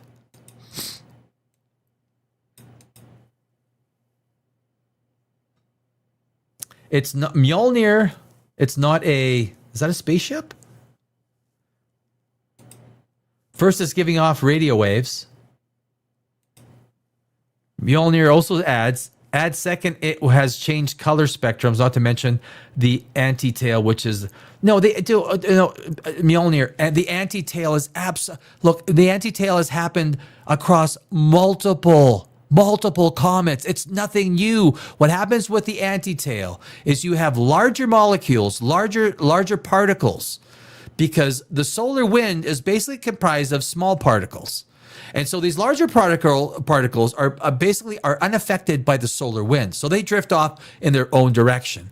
And when the Earth hits the certain angle by which the perihelion, where it goes around the sun, it looks like, look, Hale-Bopp had an anti-tail. There's nothing going on. Nothing. I mean, this is so hold here. Gold-based stars as well, instead carbon-based stars like ours. Gold-based star? Gold. Nothing. So when stars go through the fusion process, it goes to hydrogen, helium, carbon, oxygen, iron, basically. That's, and once it hits iron, it's red, it's a red supergiant, and it's over. Once a star hits iron, the fusion process, it's over, right? That's the gold isn't rare on our planet. Well, it's hard. It's not rare, but it's hard to get. You can, Mjolnir, I know what you're saying. I hear you. But it is hard to get. The one thing I would say about gold is there's no practical way to use it. Silver, at least we can use silver, right? So Mjolnir, I'm not going to disagree with you 100%, but we have ways of using silver. Gold is just jewelry. That's the only way we use it. Is gold processed as being more rare? The problem or the good thing with gold is people are sniffing that the gold standard, if you went back to the gold standard with all the cash, the funny fake money that the government has put out there with their fiat currency, you'd have to have 100 times more gold in circulation than there is today. That's what makes gold valuable. Because when they went off of the gold standard back in the early 1970s, it created the funny money world. I worked on Wall Street for 8-9 years as a market maker on Arca, Instinet, and Island, NYSE, and NASDAQ, as well as an economic analyst. When they went off of the gold standard, it messed everything up. We're fucked. If they went back to the gold standard today, you would have inflation of like 1,000%. 1,000%. It would be so ugly. But fiat currency and the Federal Reserve, yeah, you know what, everyone? Guys, the Federal Reserve is the biggest bullshit organization, independent of the federal government. I could go deep into Federal Reserve, Jekyll Island, how it was formed, how they tried multiple times before that, how Woodrow Wilson said that, yeah, I basically have subjugated an entire nation to financial slavery by signing the act that made the Federal Reserve legal in the United States. That is the most powerful organization in the United States, arguably the world, because they also are associated with the Bank of England. So Mjolnir, I would not disagree with you when it comes to gold and look, I have been in the financial business for many years. So the veins that push up through the crust are hard to get, but the veins underneath there, the size of skyscrapers. And that could be true. We got to get to it. But the fact is, it is what makes it is we need so much gold. We need endless amounts of gold to cover the amount of garbage money that is out there. Garbage money. That's why gold is valuable, because the amount of garbage money. The only reason, why do you take a $10 bill from everyone else? Because we trust that when we take that $10 bill, we can go and spend $10 with it over here.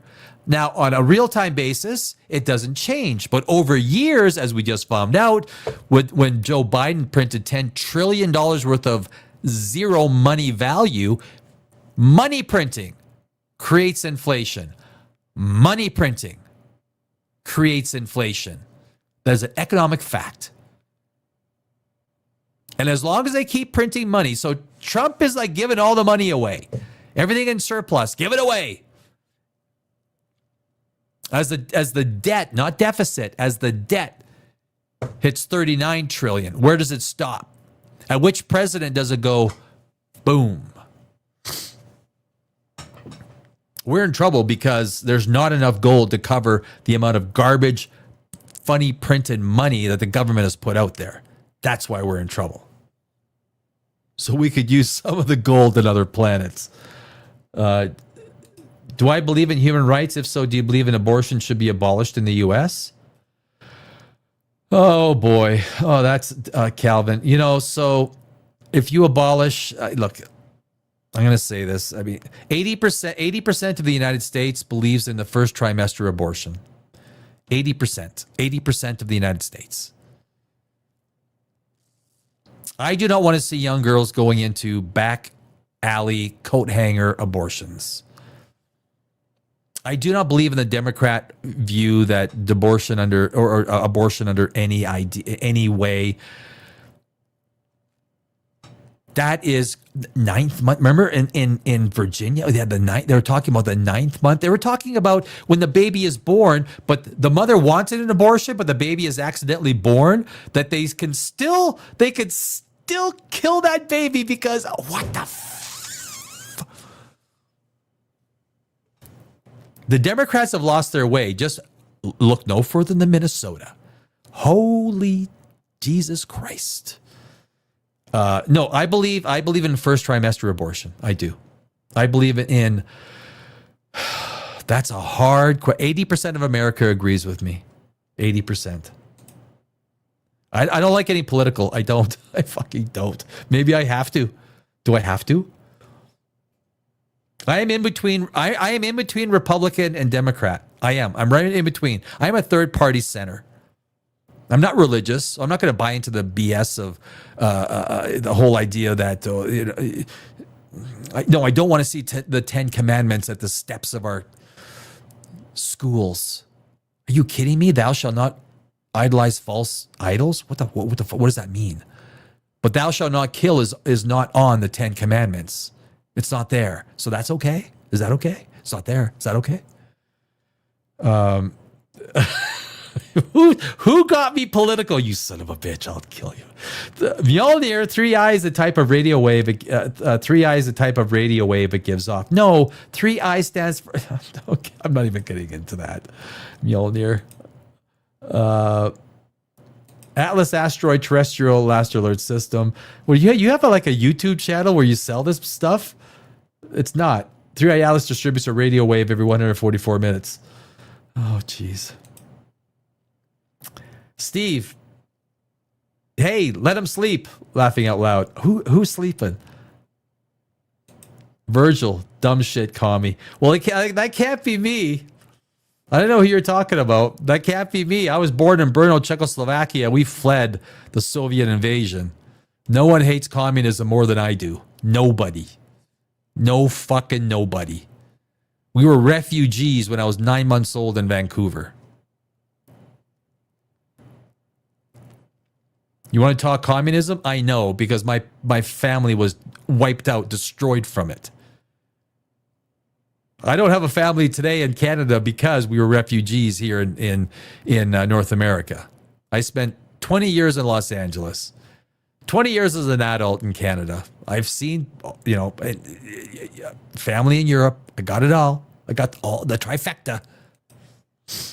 Hey, imagine some scientists are okay.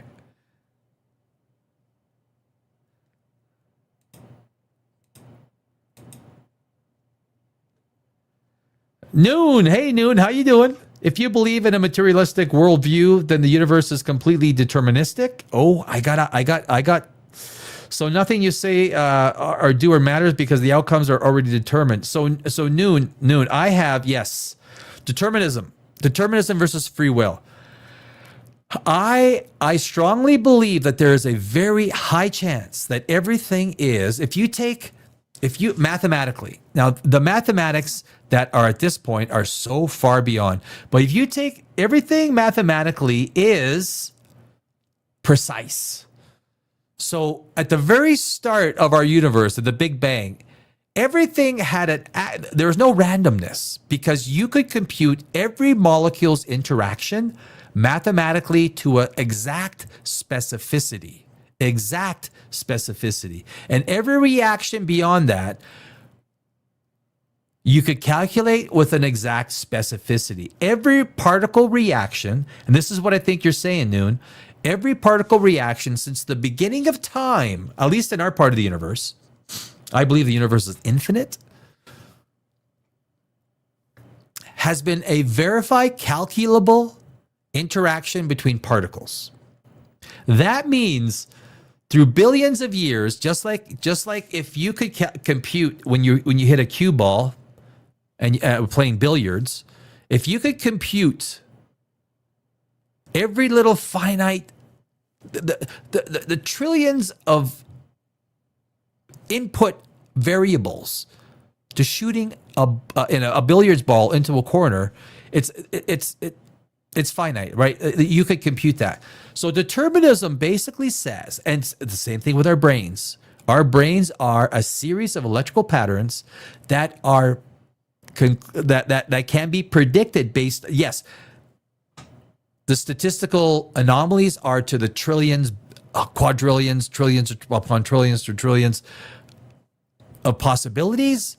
But determinism is, I think there is something. So long story short, or short story long, there is something to determinism that I think is a matter of fact. You can argue determinism and that there is no free will, that whatever you do tomorrow is already predetermined.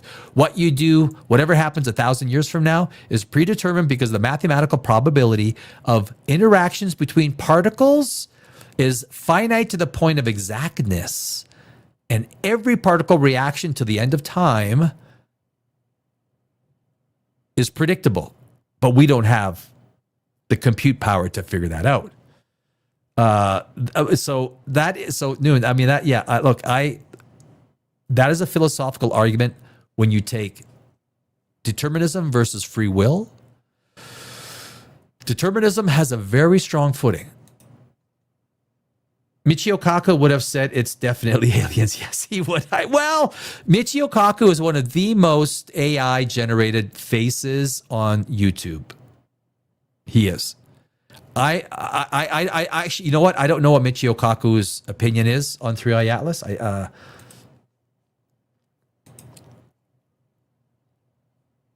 Aliens are true. Well, hey, Don, if you believe in aliens, I mean, I believe in aliens. They're not visiting us. I believe that intelligent life exists somewhere in the 2 trillion galaxies in our observable universe.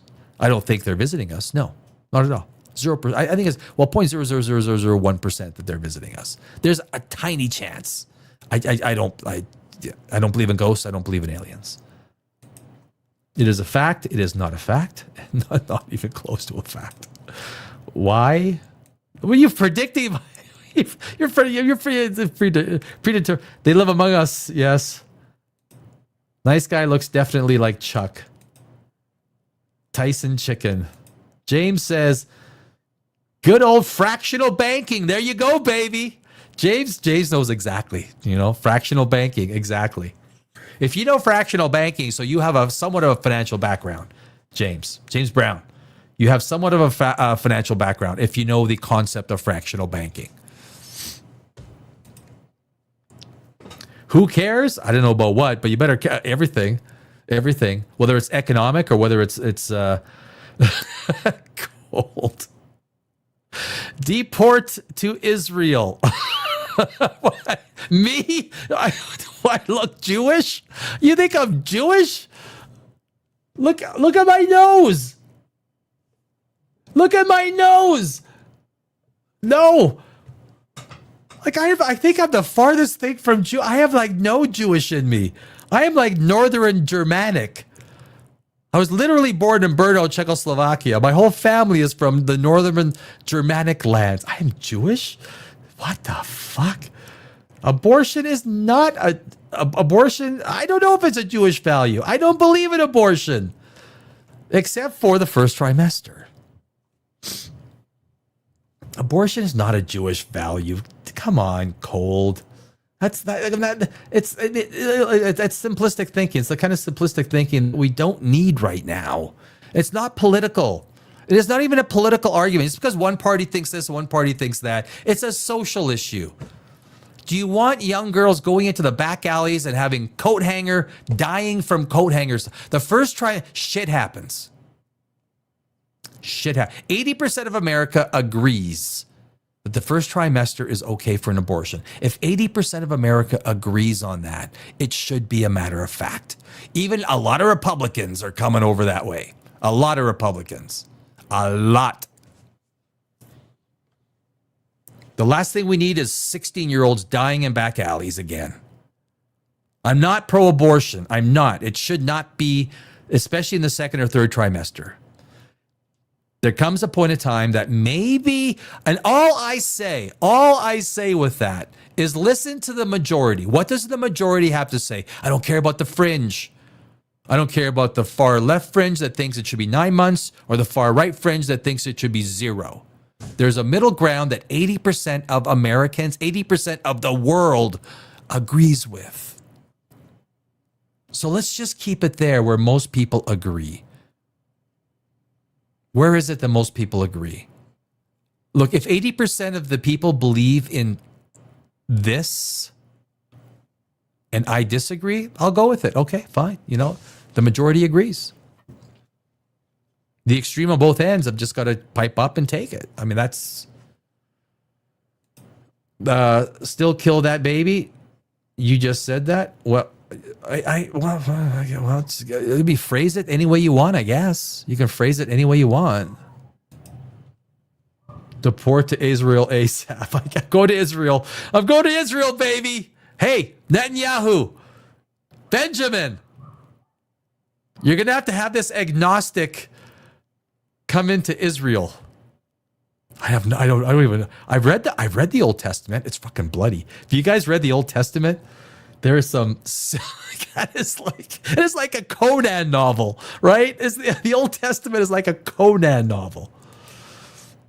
Hey, Zach, when the trolls start to come, your channel is growing. Oh, Zach, you're kind of right. You're kind of,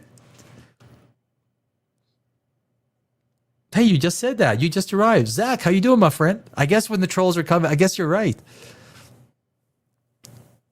Look, I love a good debate. I do. I don't like getting political. And look, to me, abortion is not political. It's just social. Where do most people land? I ask myself, where do most people agree? Where do most people come to a consensus? When it comes to social stuff, where do most people come? It's like gay marriage. What do I care if 2 girls want to get married? I don't. 2 guys want to get married. Go crazy. I don't care.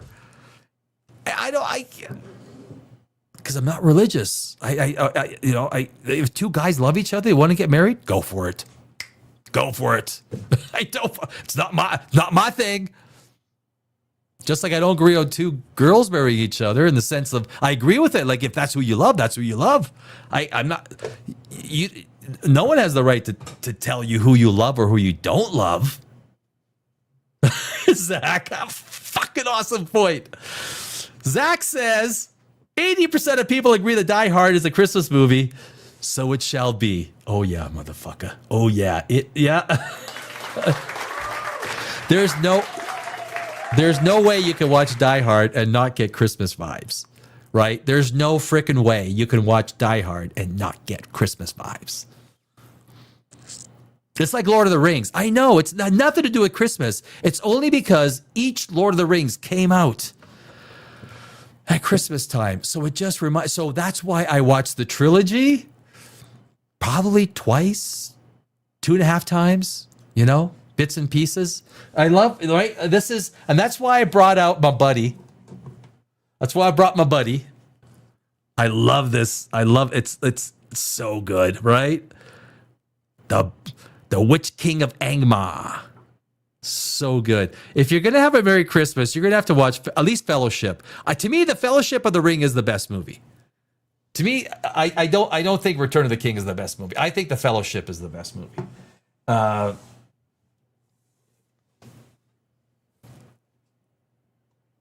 Yeah, the Witch King. The Witch King. The Nazgul. The Nazgul. So, Creative says, sorry, I thought Lord of the Rings was so boring. That's okay. Hey, that's your opinion. I'm not gonna argue that. Creative. There's no way. I think that's, look, when it like I'm a science guy. I'm also a screenwriter. I've written many screenplays. I've won hundreds of awards around the world in film festivals, both large and small. I'm a science guy. I respect opinion. If you found, look, Lord of the Rings is not your cup of tea because the fantasy genre doesn't affect blasphemy. That's true. Well, I know what you're saying, Zach. I know. Yeah. But Lord of the Rings, look, it's opinion. So when two people go see a movie, one likes it, one doesn't, and maybe for the most part, more people like a movie than not like a movie. There's still a consensus by which the story that was told affected more people positively than more people negatively. So then it's a good movie. Lord of the Rings affects people positively more so than it affects people negatively. So if your thought is that you found Lord of the Rings to be boring, that's fine. That is fair. You didn't like it. I find rom-coms to be incredibly boring. I know people who freaking love rom-coms, right? Love them. That's their bag. That's their wheelhouse. That's what they love watching. And look, it's like Barbie. There's Joe Rogan, or there's, what's his name? Dumbass from Daily Wire, Ben Shapiro. Dumb fuck Shapiro. I think Ben Shapiro is a biased dumbass. That's just me. Okay, right? He could call me in today if he wants to.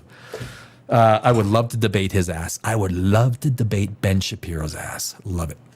But Barbie, Joe Rogan basically said with Barbie, he said, what the fuck is your problem? They didn't make Barbie for 30, 40, 50-year-old guys to go. When I went to go watch Barbie, I was like the only guy in there.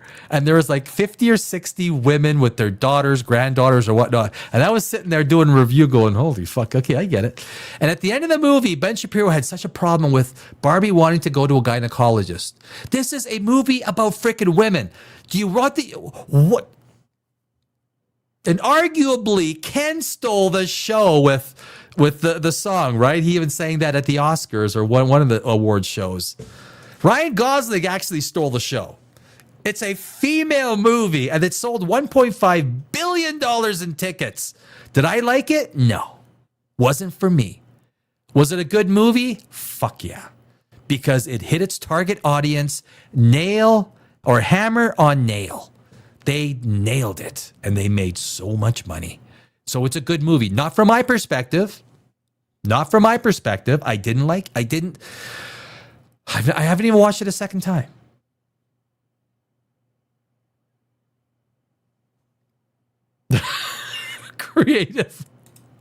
Creative creature blocked and reported at FBI.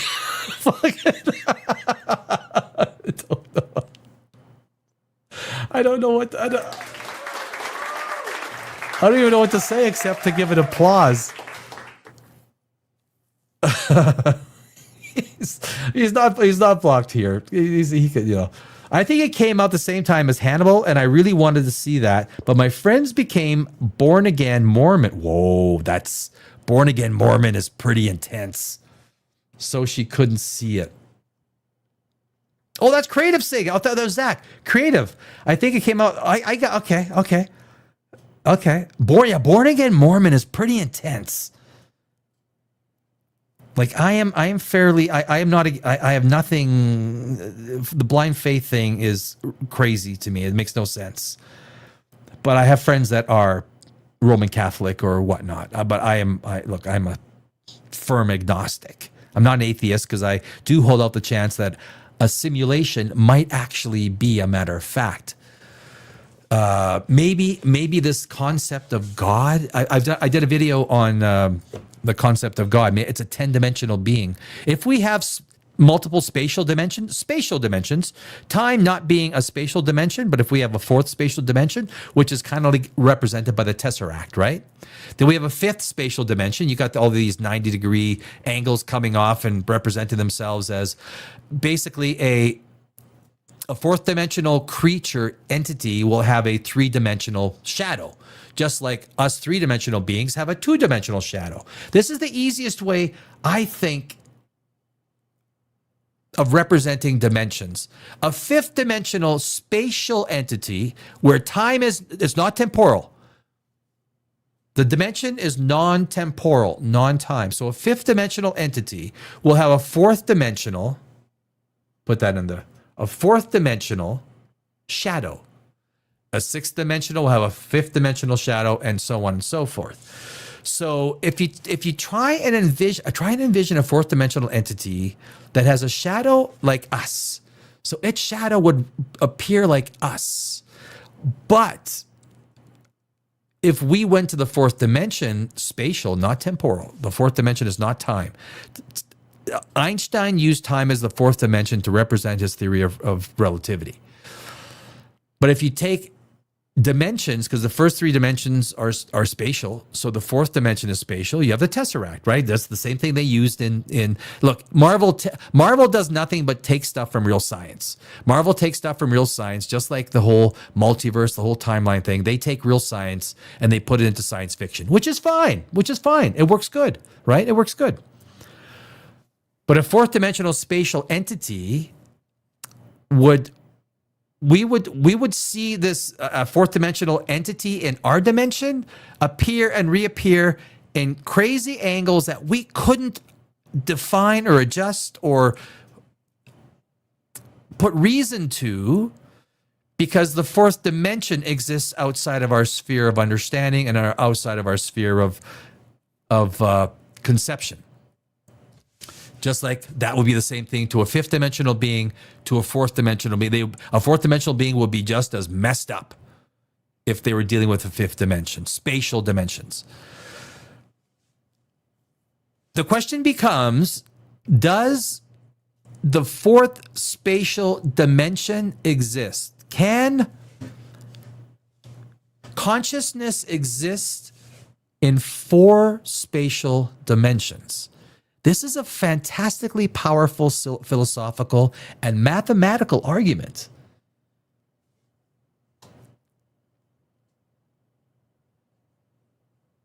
It's big.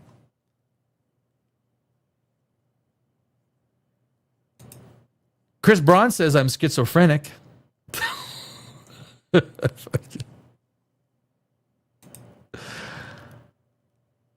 Or creative creature, or possibly show up as ghosts. Well, no, the problem with ghosts are, and I think Brian Cox, the problem with ghosts are, so you have to, people always say ghosts are energy. Well, what kind of energy? Then it has to have an energy, a signature. So therefore, if ghosts are energy, we could measure them. Well, we can't. We can't measure them. There's no measuring material. We know what the 4 forces are in the universe, right? Gravity, electromagnetic, the strong force, and the weak force. It's only 4 forces. We know the types of energy. So if something has an energy, if there are spirits all around us, we would have the energy signatures. We don't have those energy signatures.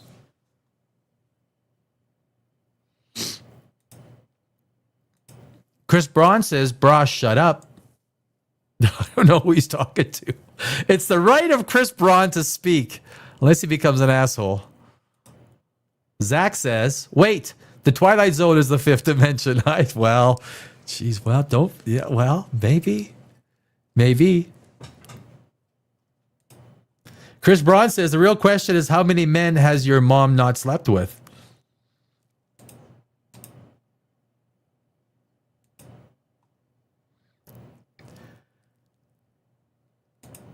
Creative Creature says, that or he is telling me to shut up. No. Well, don't shut. I will not. Unless someone gets really like an asshole, like I just banned the last dude. You become a. The last thing I want to deal with is a dumb idiot, right? Get them the fuck out of here. But if you're even if your comments are slightly sarcastic, slightly punchy, I'm down with that. Argumentative, I'm down. Give me the arguments. Just don't be a dink. You know, the second you have to become a dink, it just shows it shows you're probably have a low IQ. You got to get rid of the low IQ. I ban the low IQ. But I do enjoy. Look, if your opinion is opposite to mine, that's okay. That discussion, that's a good discussion. I mean, quite honestly, we really cannot argue science over God. God relies on blind faith. Science doesn't care about God. It doesn't. The only thing I can say to those people that believe in God and blind faith is, okay, own it. It's yours. Own it. I can't. Your belief system is based on something that is fundamentally impossible for me to argue against because it's founded on nothing. It's founded on blind faith. Blind faith is not a totem pole of fact, or fact or scientific peer review that you can rest your hat on. It's based on bias, centuries of millennia of, but I'm not going to tell you not to believe in God if you believe in God. Like, it's not my place to, I was kind of kidding that maybe ghosts were the shadow of something for the. Oh no, I kind of got that. No, yeah, creative. I kind of got that. Yeah, but it does be. Yeah, but I only say it because it's an interesting comment, right? You propose an interesting comment. And it's a comment that a lot of people will propose that ghosts are some sort of manifestation of a higher dimension. No. We can't see the fourth dimension. And if ghosts are some manifestation of energy, it has to be measurable. As Brian Cox says, if it's not measurable, it doesn't exist. It's that simple, right? Evolution is inspired by Satan. There's an entire, I remember when I was in university, there was an entire university newspaper, and I found bits and pieces of it that argue that actually God is evil and Satan is the good one, right? Because an evil entity will argue that believe in me unequivocally or else.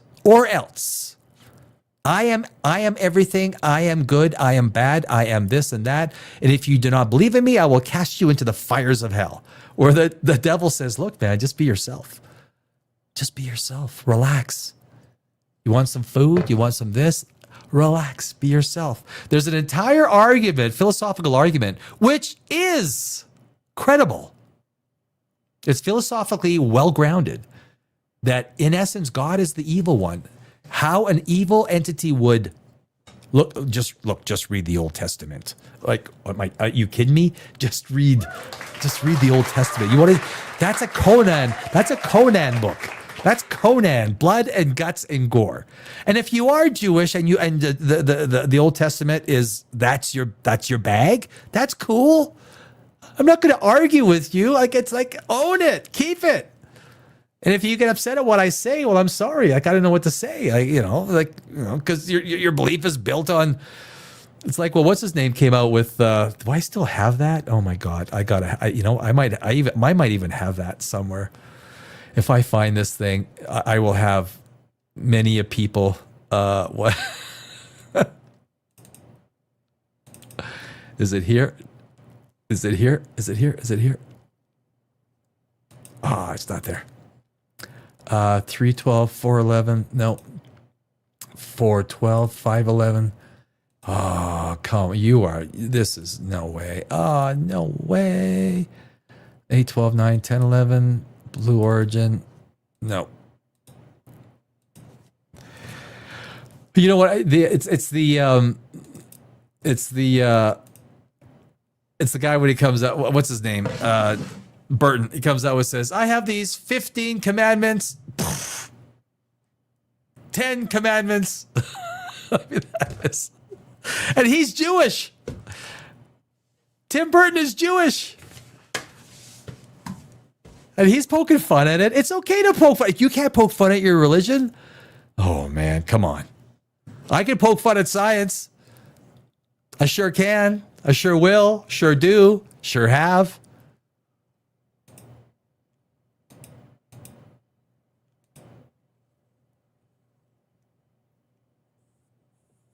Where did I leave? Where is God bless you? Yeah, are you a Mitch Crane? Are you a scientist? Well, define scientist. Is a scientist who's someone who believes in rational fact? And yes, I am a scientist. God bless you all, and that's fine. You know what, William?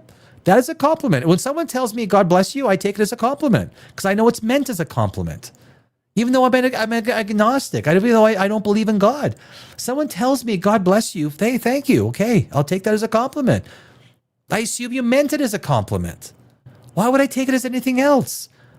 I don't need to berate you, or like if you want to come and thank God for this and that, okay, well that's your prerogative. I have no need or desire. That's your thing. I support. Great, right? I was kind of kidding, and that maybe goes. Oh, wait a second. Okay, I'm creative. We already did that. Evolution is inspired by Satan.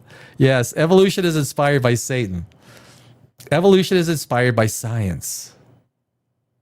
Science, dude, it's science.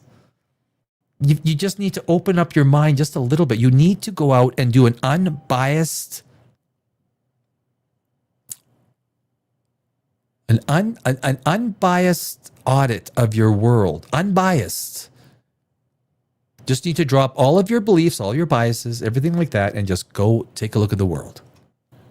And if you still come back and say, that's fine, okay, there's nothing wrong with that. It's just you and I won't agree on the same subject. If you're a random chemical that happened accidentally, if you were a random chemical that happened accidentally, that thinking makes you an idiot. Well, I would literally say that you don't even know what you're talking about. The very fact that you don't even have an idea what you're talking about, William, is like, do you think maybe you might be the idiot? Do you think for a second it might be you who is you're the one throwing these titles around? I don't even care about your religion. I don't. But you are so threatened by science, you need to call me a name. You are so threatened by the very idea that science continues to prove most things wrong, everything wrong in religion. You need to call me a name. Have I called anyone in religion a name? I don't need to. But you feel compelled to become antagonistic. Fine. I guess what? You throw daggers, you throw names, you call someone an idiot. What's 9 times 7? Quickly, what's 9 times 7? What's 16 times 24? Quickly. Don't open the Bible to get that. The Bible will not give you that answer. You don't need to call people names, William. If your religion says what it says, you should be bigger than that. You're like, really? Are you that small? William now says demons. Really? Are you that small? Are you that short-sighted? Are you that small-minded? Is that all you can think of? Is just reference back to.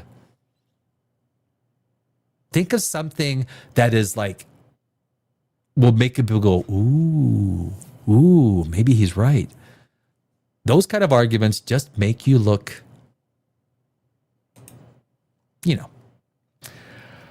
I do not do arguments. Golden. Hey, Golden. Hey, you know what? If you don't do arguments, that's typically the easiest way not to get into an argument. It's like, yeah, you know what? Generally, I agree with everybody. That's my policy. I agree with everybody. Fun shits and giggles. Merry Christmas. Merry Christmas, my friends. I do want everyone, I don't care who you are, all of you, people I agree with, people I disagree with, people that I may have a little bit of friction with, have a Merry Christmas and a safe Christmas. Safe. I would like you to be safe. Satan inspired you to believe that you are a random chemical. Fuck. Was it Satan? Was it Satan, or was it that freaking university textbook? It's okay, William. I just do my best. Golden, your best is fine with me. Your best is fine with me. Absolutely. Christmas.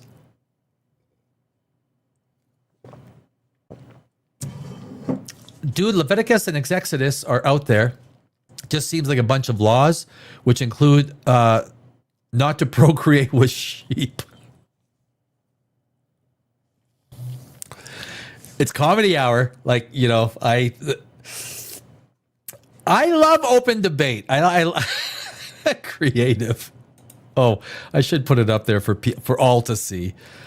I guess if we're getting close to Christmas, the discussion, I know, look, I'm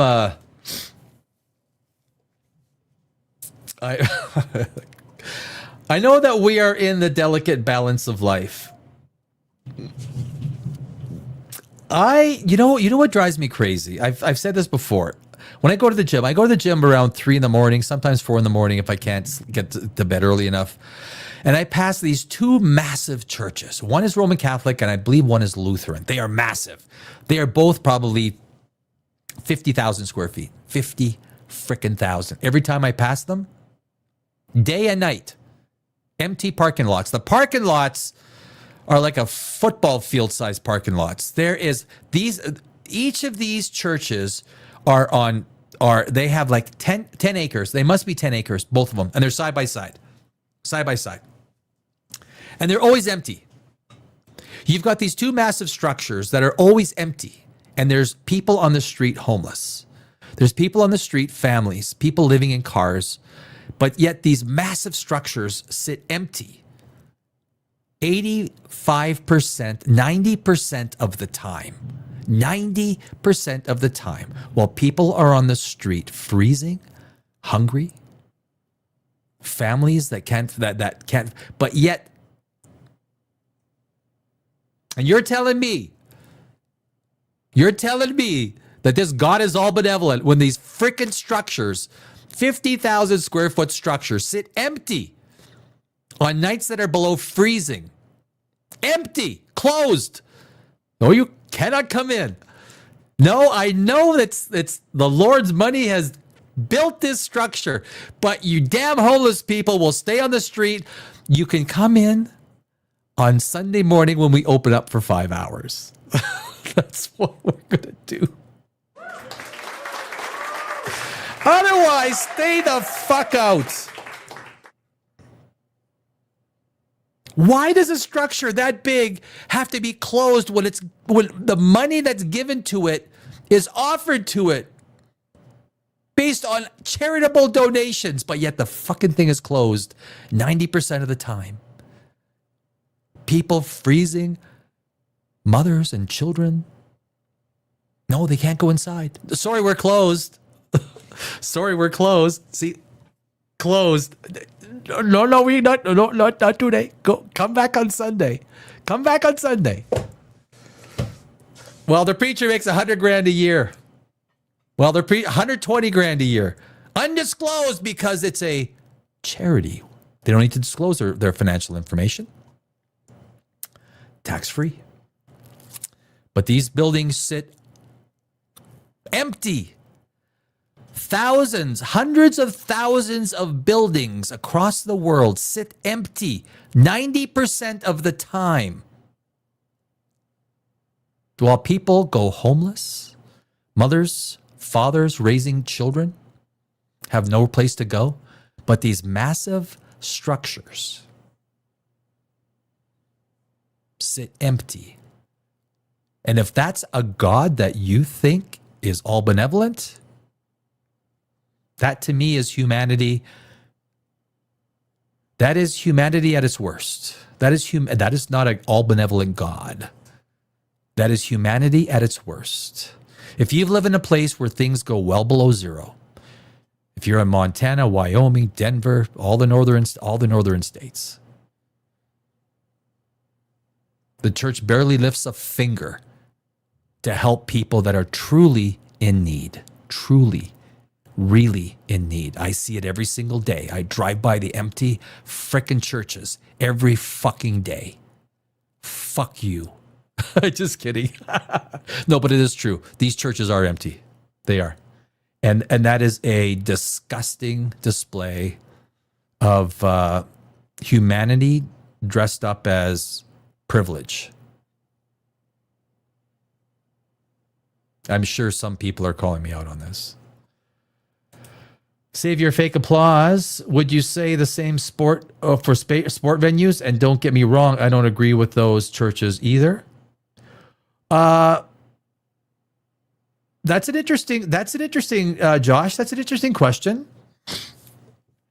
So the difference is sport venues are not charities.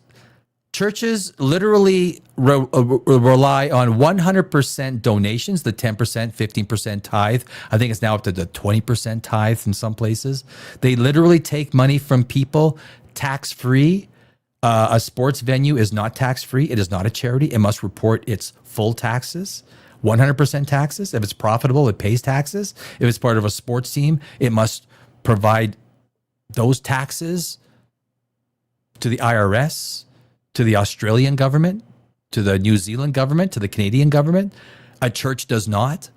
It can take in money and not even record the money, and the people that run. There's so much fraud that is constantly uncovered at churches. Millions of dollars of scams. So what you're trying to analogize is not an equal analogy. Sports, they must report their revenue. They must. But also a sports arena does not open up under the guise of God and all benevolence. It doesn't. A sports arena opens up for the purpose of football, of hockey, of whatever it is, of private enterprise. A church opens up under the guise of charity. It opens up under the guise of helping people. It opens up under the very spirit of helping those who are less fortunate. That is the reason it exists. A sporting arena exists for those people to watch a sporting event. A church exists under a tax-free structure, which very few organizations get to use, but churches do. And they say, we will help people if you give us your money. That's the difference. Big difference. It's a very big difference. If you disagree with me, that's fine, but that is a matter of fact. What do you think of accelerated evolution? I do believe there's something to it. I think that we may be able to see pockets of, under compressed times, of evolution at work far faster. I think we might see human evolution occur much faster. Look, I remember when I went to high school. I remember her name was Janet. In grade 8, she got boobies, right? In grade 8. She was the most popular girl in junior high school. Janet. That's all I remember, Janet. But kids today are sexually open 3, 4 years, 5 years before we were back in the 80s. It seems to me kids are walking sooner. Kids are walking like 9 months sooner than they used to. So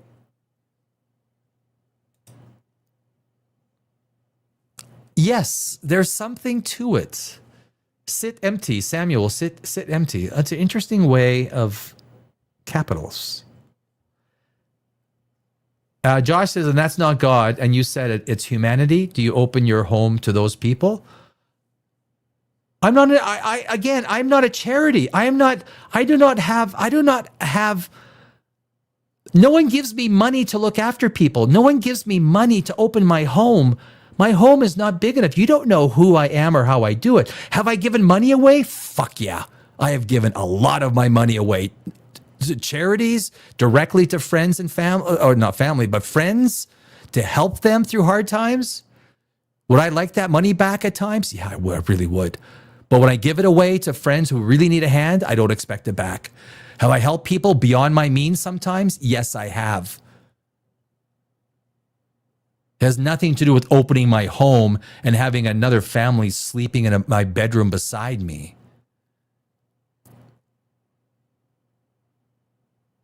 You're changing the argument. It doesn't matter what I do. The matter of fact is the churches get so much damn money. It's not even an argument. You're basically saying, okay, yeah, I got it. You are right, Danny. You are absolutely 100% right. But let me spin that on you. Let me just twist that a little bit. So you agree with me. I don't have the financial power that churches have. A 50,000 square foot building with a parking lot that could probably fit 5,000 people. I am not a church. I don't collect money for free, and the money that I collect, I do not get to claim it as tax-free. Everything I make is taxed. Churches are not, there's no equivalence. Again, you got to find a fucking equivalence. I do not get to be a tax-free charity and take a 10% tithe from everyone that looks at me the right way. Oh, fuck, that'd be a nice, could you imagine? Just give me 10% of your money. Why? Because I will speak the good word. I will speak the good word. And, I can write off my tithe to you and you don't have to pay taxes? No, you give it to me. I don't got to pay taxes. What's your salary? Oh, I don't know. I don't have to disclose it. Why do preachers and priests never disclose their salary? Because of that cash basket on Sunday. Because of that nice cash basket on Sunday. I don't have a cash basket, Josh. I don't have a cash basket that comes to my home. Everything I make is taxed. Everything the church makes is not taxed. Samuel says, this is why I drive an SUV, so it will warm the planet. Well, that is charity. Well done. I love that. That's pretty good, actually. That's pretty good. You're obviously no better. Oh, no, I am. I am much better, my friend. Dude, it's mostly church members that volunteer their time at homeless shelters and food drives. Believe what you want. Believe what you want. You just glaze over the matter of fact that I bring to the attention. That all of this money goes into churches tax-free. They don't have to report it. It's like all of this slush fund that you don't even know how much money the church you go to makes. But it is 90% empty. You don't even come and discuss with me the raw facts that I give you. You just come and, come from the left side or the right side and you make this argument that has nothing to do with the main discussion that I'm bringing up. Nothing. Jesus tells you to, so why don't you? Well, I don't do drugs, so I don't speak to Jesus. I don't know. I don't know what else to say. God cannot prevent evil. He's not all controlling. Most religious authorities are heretics. That is an interesting statement, Ginger. God cannot prevent. Well, look. If you believe in God, an all benevolent God, He's not all controlling, that he basically stays out of the affairs of the universe. That includes humanity, which is just a salt and pepper fraction of the size of the universe. Most religious authorities are heretics.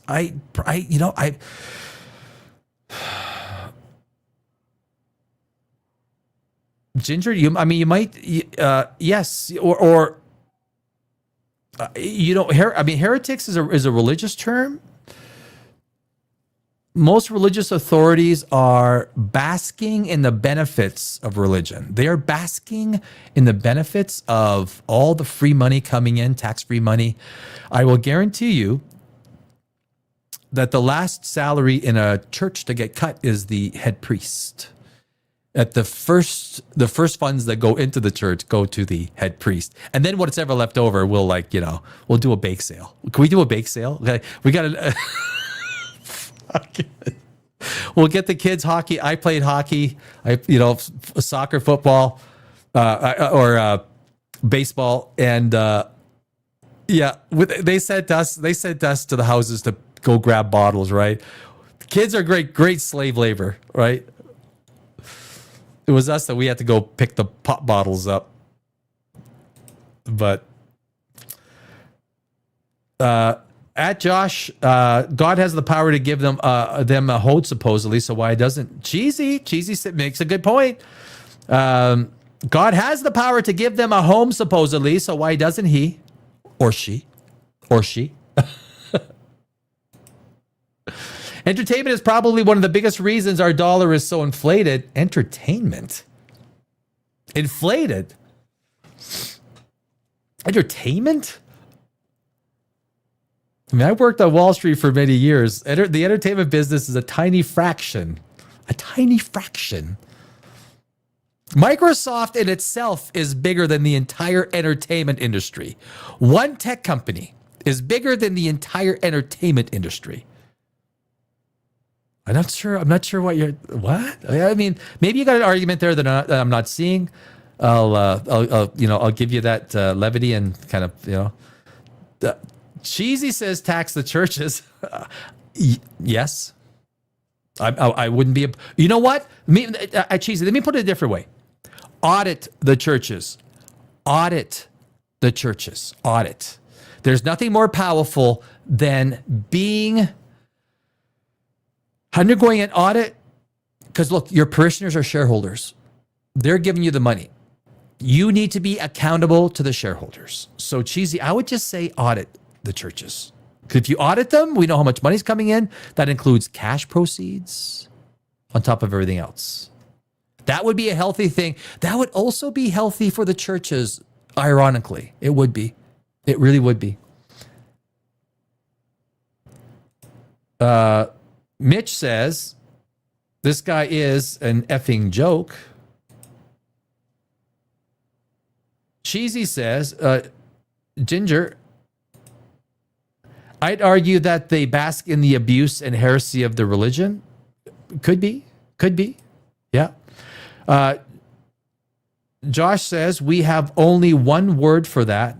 Did you house all the homeless in your state? No. Well, then I can say that you're just as bad as Josh because you didn't do enough for all of them. Look, if the government is going to give me tax-free money where I don't have to report my income or report anything that I do,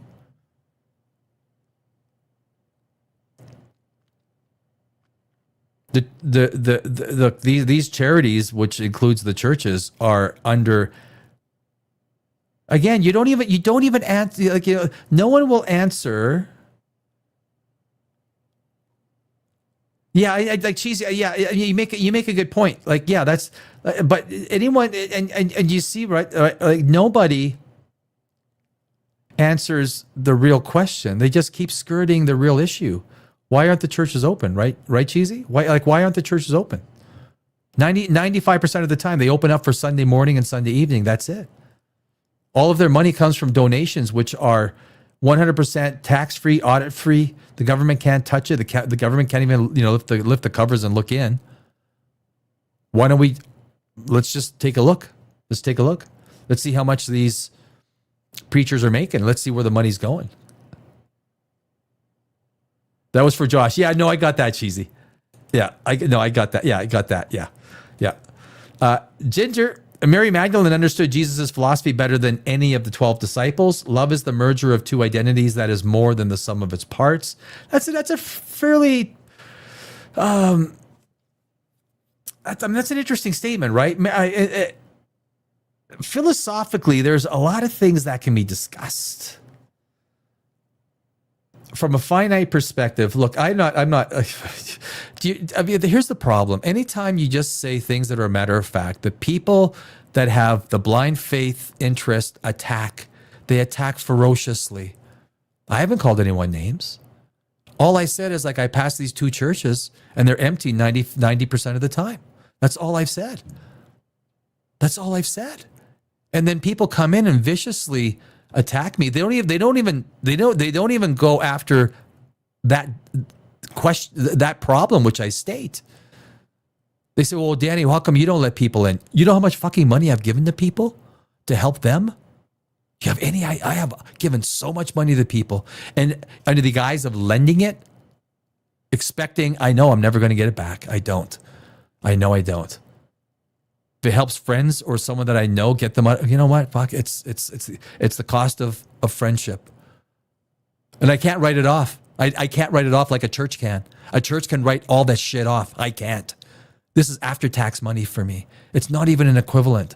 You don't even come close to touching the subject that I bring up. You skirt the issue by pointing the light in a different direction without ever questioning your blind faith into how this money is spent that you give without knowing ever how it's spent. There's no way you could know how it's spent because there's no audit trail. They're not required by law to even have an audit. So what are we talking about? I fucking have to file taxes every year. They don't like what they see, they come and freaking audit me. That doesn't happen with a church, so stop pointing the light at me. I get my ass roasted. We all do as citizens, but not the church. But yet you always not want to talk about that subject. Josh says, churches for profit are indeed evil. Nobody should argue that, but people confuse church with the religion as the same. I see a need for church, but I don't got one. That's an interesting statement.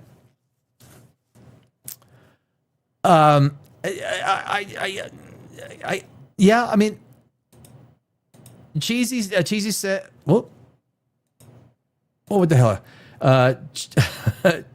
What happened? Oh, there you go. Cheesy says, I agree with you wholeheartedly. I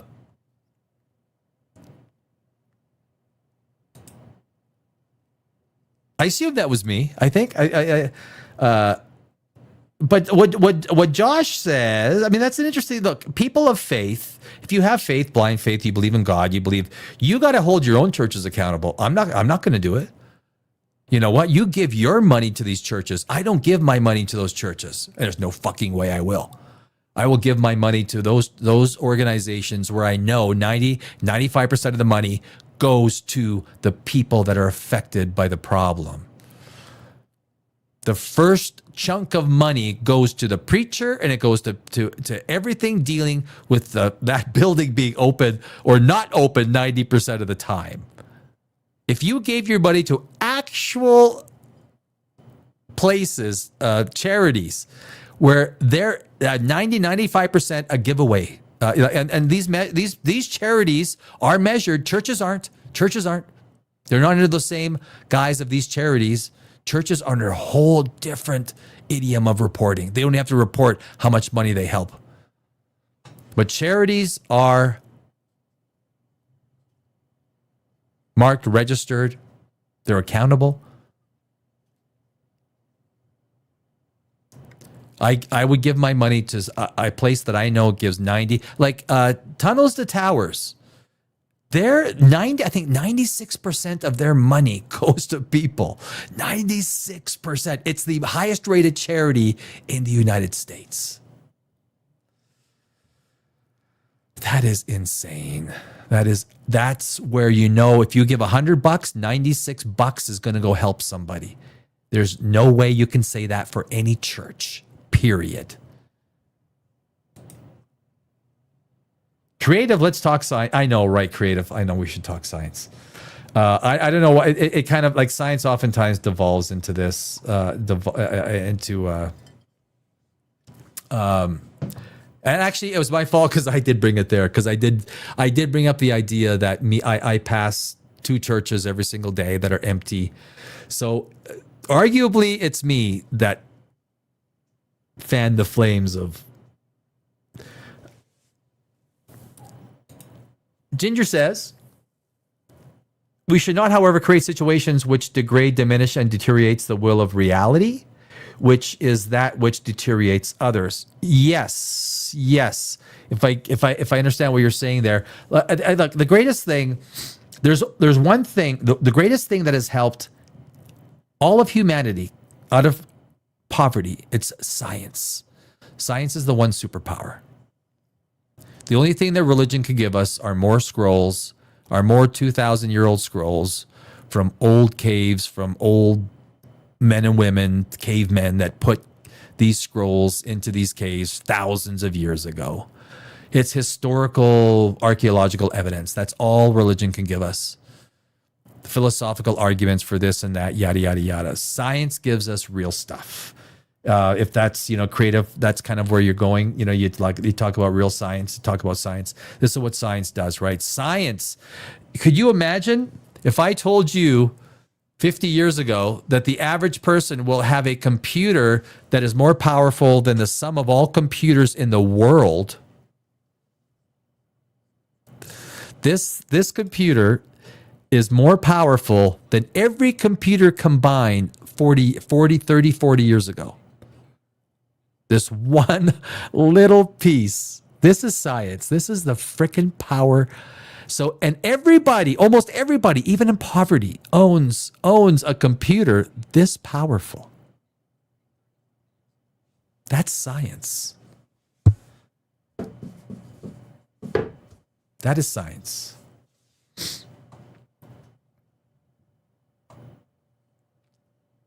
Pamela says, hey guys.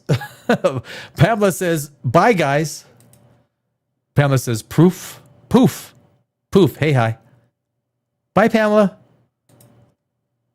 Josh, wrong. Religion gives us nothing.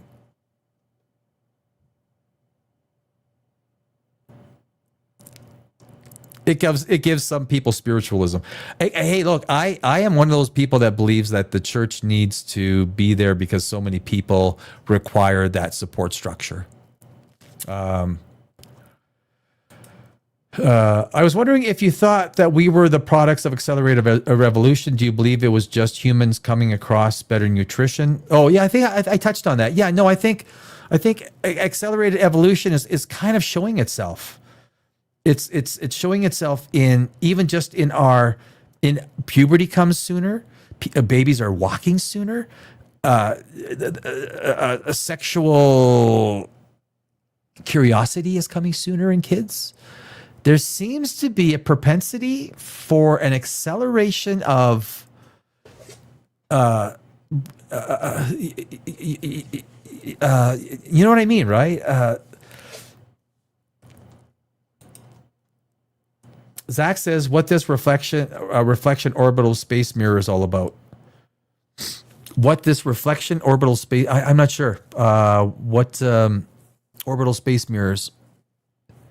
I'm not sure what you're talking about.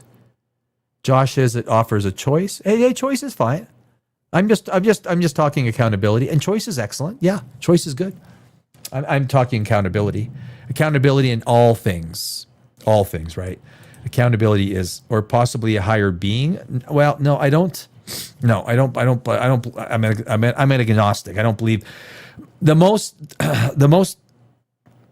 idea of a higher being would, to me, would be like at the most sincerest scale would be like a 10th dimensional being that creates things on a massive scale. This universe might be one of only multiple, and a third dimension would probably be so. For a 10th dimensional being would be so irrelevant to it, it wouldn't even care. It's just like this, it's like if you got let's say you got the NHL, this would be like a Pee-wee Bantam team, right? Like where 10 and 11-year-olds play compared to the NHL or like elementary school compared to the NFL. I don't believe that there is an entity that is controlling whether I turn left or right tomorrow. But a higher being, look, simulation theory by default, simulation theory suggests that there is a higher being that created a computer program that is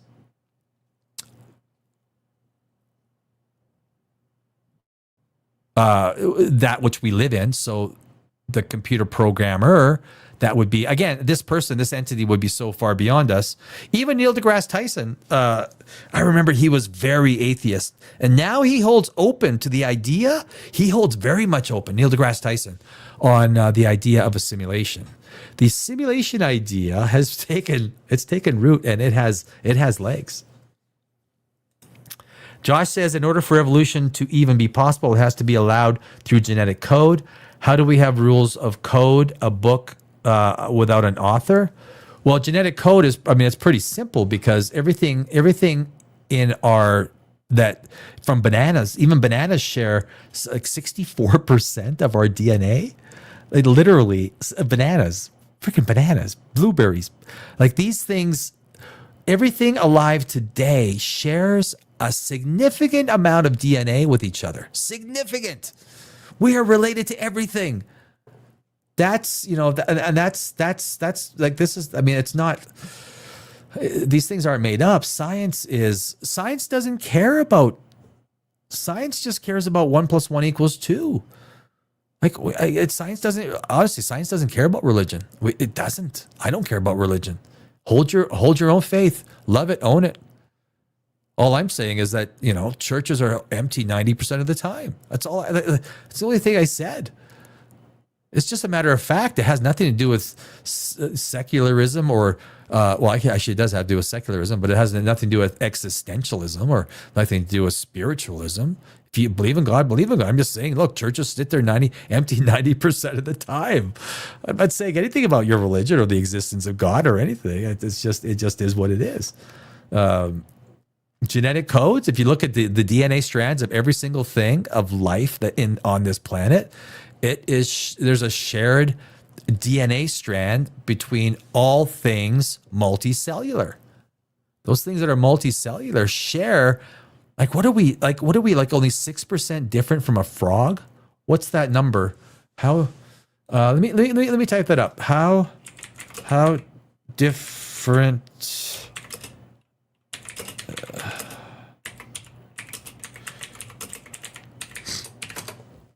God, I'm still getting over this cold.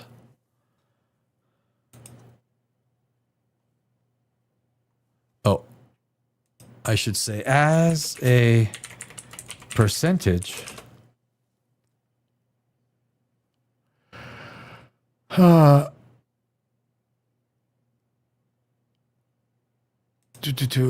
okay, I didn't give the answer. How similar are,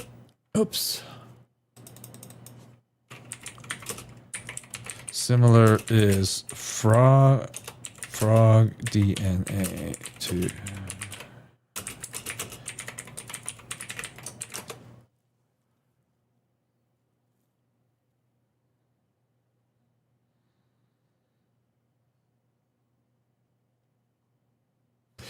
so it basically says 80% up to 80 at least 80% of human genes linked to the counterparts in the frog genome. About 90% of the time, neighboring genes in frogs are the same. So here, gene neighborhood. About 90% of the time, neighboring genes in frogs are in the same order as in humans, showing deep evolutionary conservation. So even frogs have a 90% similarity to us. People aren't making this up. Has nothing to do with, people don't, science doesn't make this up to attack religion. We don't, we don't care about religion. Own your religion, keep it, own it. I just ask, why are churches empty 90%, 95% of the time? That's all I ask. I'm not asking an existential question as your belief in God. Believe it. I'm just asking, why are these churches fucking empty when families are homeless? The conversation doesn't have to go beyond that. Just answer that question. Zach, I guess a company is going to try and put 4,000 space mirrors in orbit to shine light. On a particular parts of Earth. I've heard of that. I've heard of that.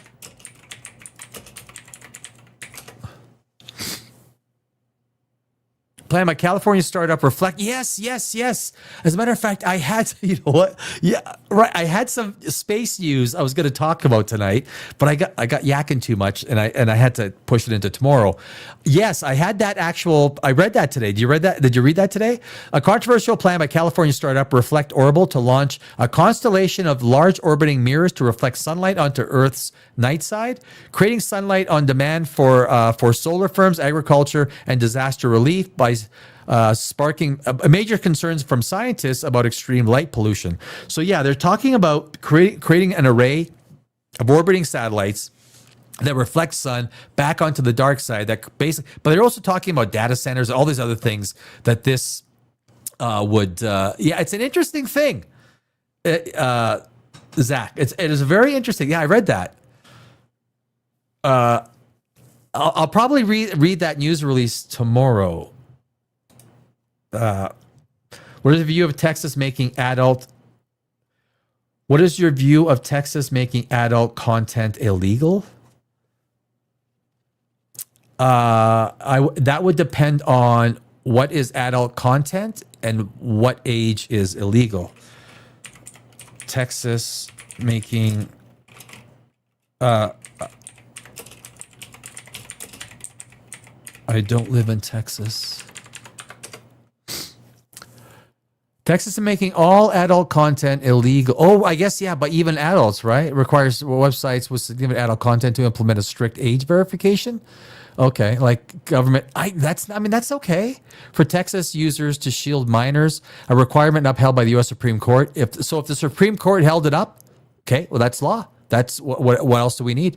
If the Supreme Court holds it up, I know it's mostly conservative justices, but even the conservative justices have proved that when it comes to points of reason, they may even act in many ways like a liberal, especially Roberts and what's his name, right? Leading to sites like Pornhub blocking Texas access due to privacy concerns and potential First Amendment clashes. The law creates barriers for adults, sparking debate over free speech versus child protection, with critics worried about censorship and chilling. So I don't know. So I would say if it infringes upon the rights of the adult to...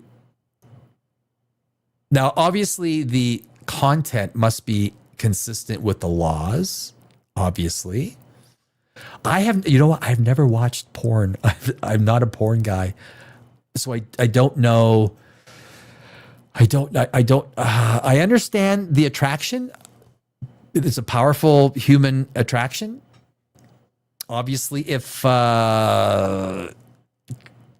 people are being abused, especially minors, that is nothing but a bad thing. Now, I know that you're talking about this specific law. I don't know specifically what Texas is discussing. There is a balance between the rights of the individual to view such content versus that content being within the realms of legality, being also ensuring that people who are whatever the government says, look, this is the legal age restriction. If it's 21, 18, 16, whatever it is, there's a huge balance there. Whatever that balance is up to the voters to decide. So to answer your question, creative, I don't have enough information. There's a balance there that has to be met. Texas can be very conservative, right? They are a very religious state. So it is, the people of Texas have to figure that out. If it balances all points of view, then it's going to be okay. So I guess that's where I stand, because I do believe that each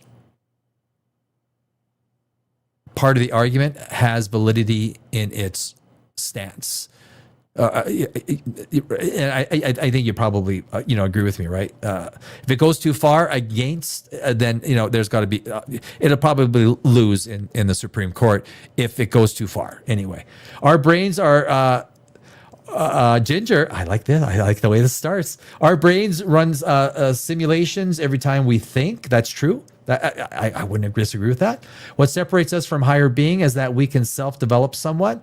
But we cannot yet self-evolve. Correct. That's a fair statement. It's a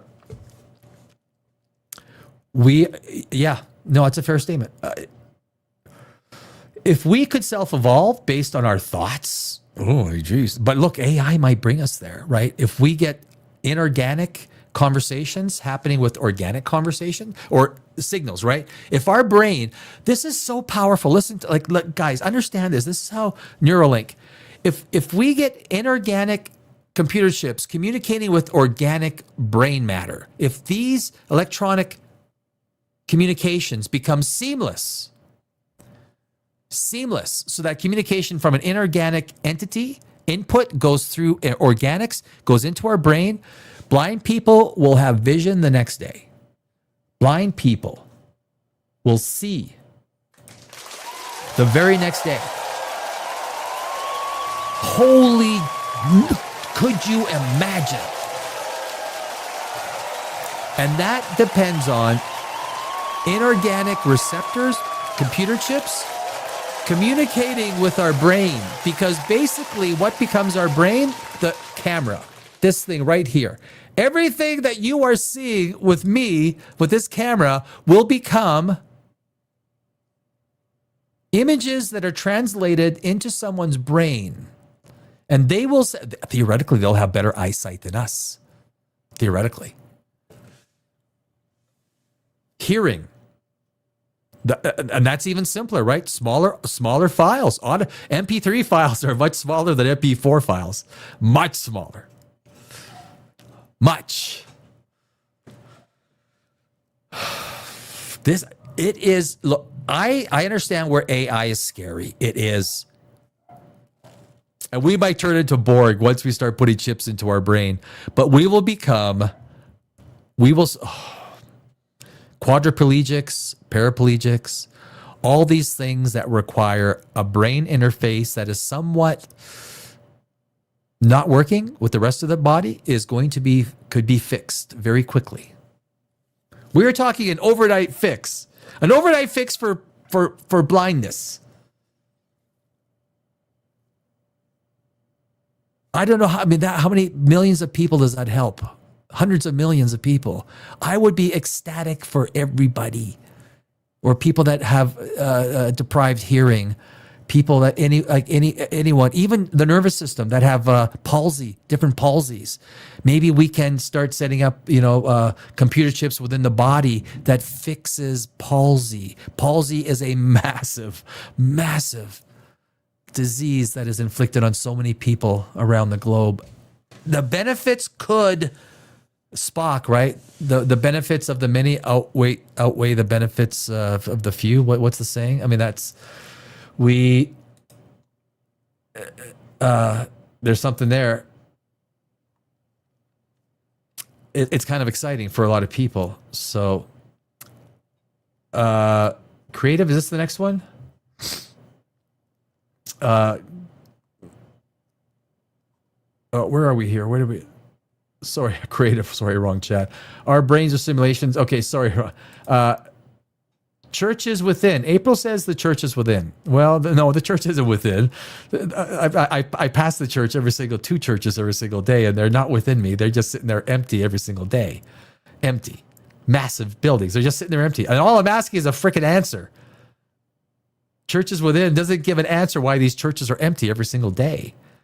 Like B.R. Burns blocking out the sun, but in reverse.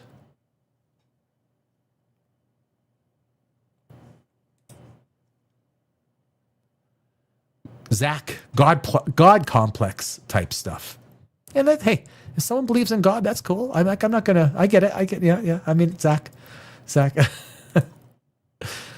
Ginger says, the prevalence of gene AMA and its production of amylase is what makes humans suited to eat starch-based diets. All humans carry 2 to 16 copies of these genes. Go potatoes. Potatoes, if you're going to have one, if you could only eat one thing, potatoes would probably be at the top of the list. But yes, there are some interesting things that happen within the carbohydrate side of food within our bodies. There's the argument that we weren't meant to eat. I think for millennia, for thousands of years, we were eating meat, right? We were meat eaters. Look, carbs do not agree with me. Carbs, I love carbs. I love carbs. They do not do my body any good. They don't. Self what? You're talking so much shiat. Okay. I still, look, all I'm saying is these churches are empty for 90% of the time, and I still have nothing but, I think you just want to sound smart, but it's just not working on me. Yes, that's all I want to do. I just want to sit here and sound smart. I'm busted. Chris, you busted me. Oh, fuck, my grand plan is busted. You're like, wow. Can we self-evolve due to neuroplasticity? I don't know the answer to that. That's maybe, sure.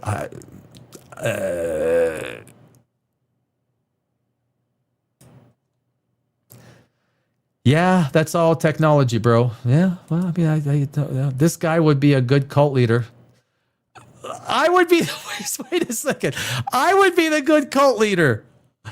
Are you saying I'm going to go religious? I'm going to open up a church and start taking money from people from blind faith and expect the 10% tithe from everyone that fucking comes to me and says, you don't pay me, you're going to go straight to hell?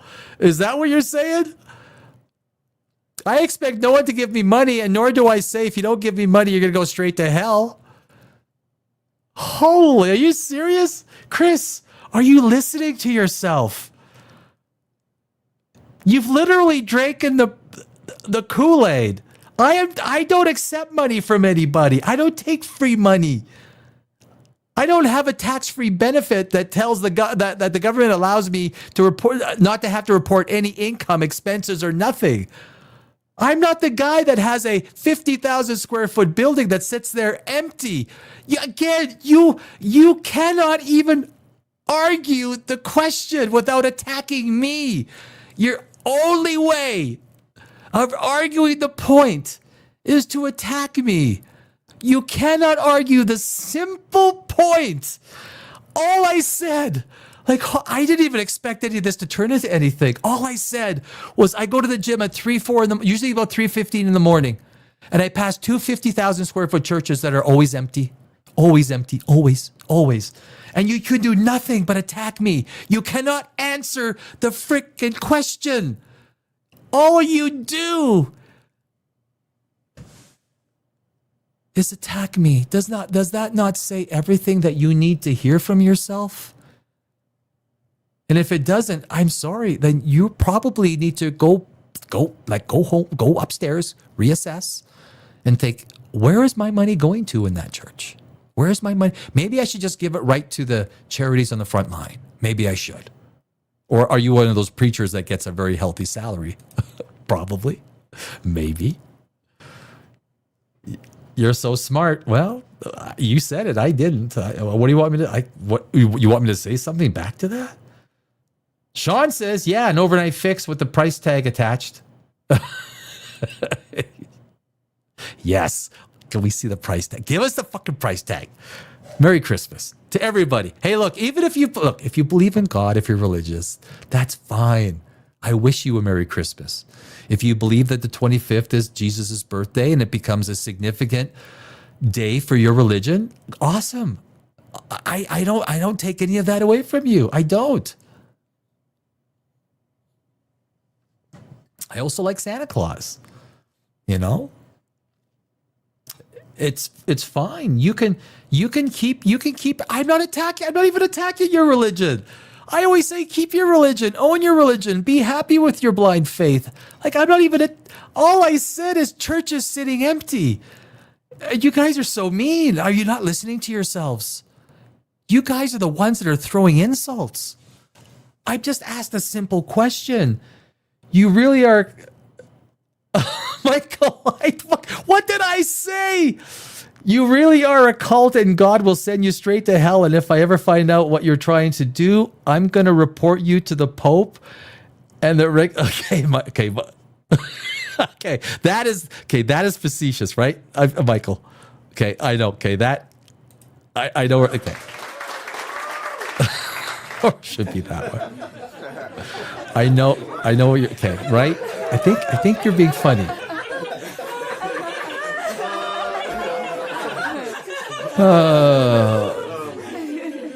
Ginger says the key to making carbs or starch. Hey, I like this. Okay, I love health. I love me health, right? I love working out. I do.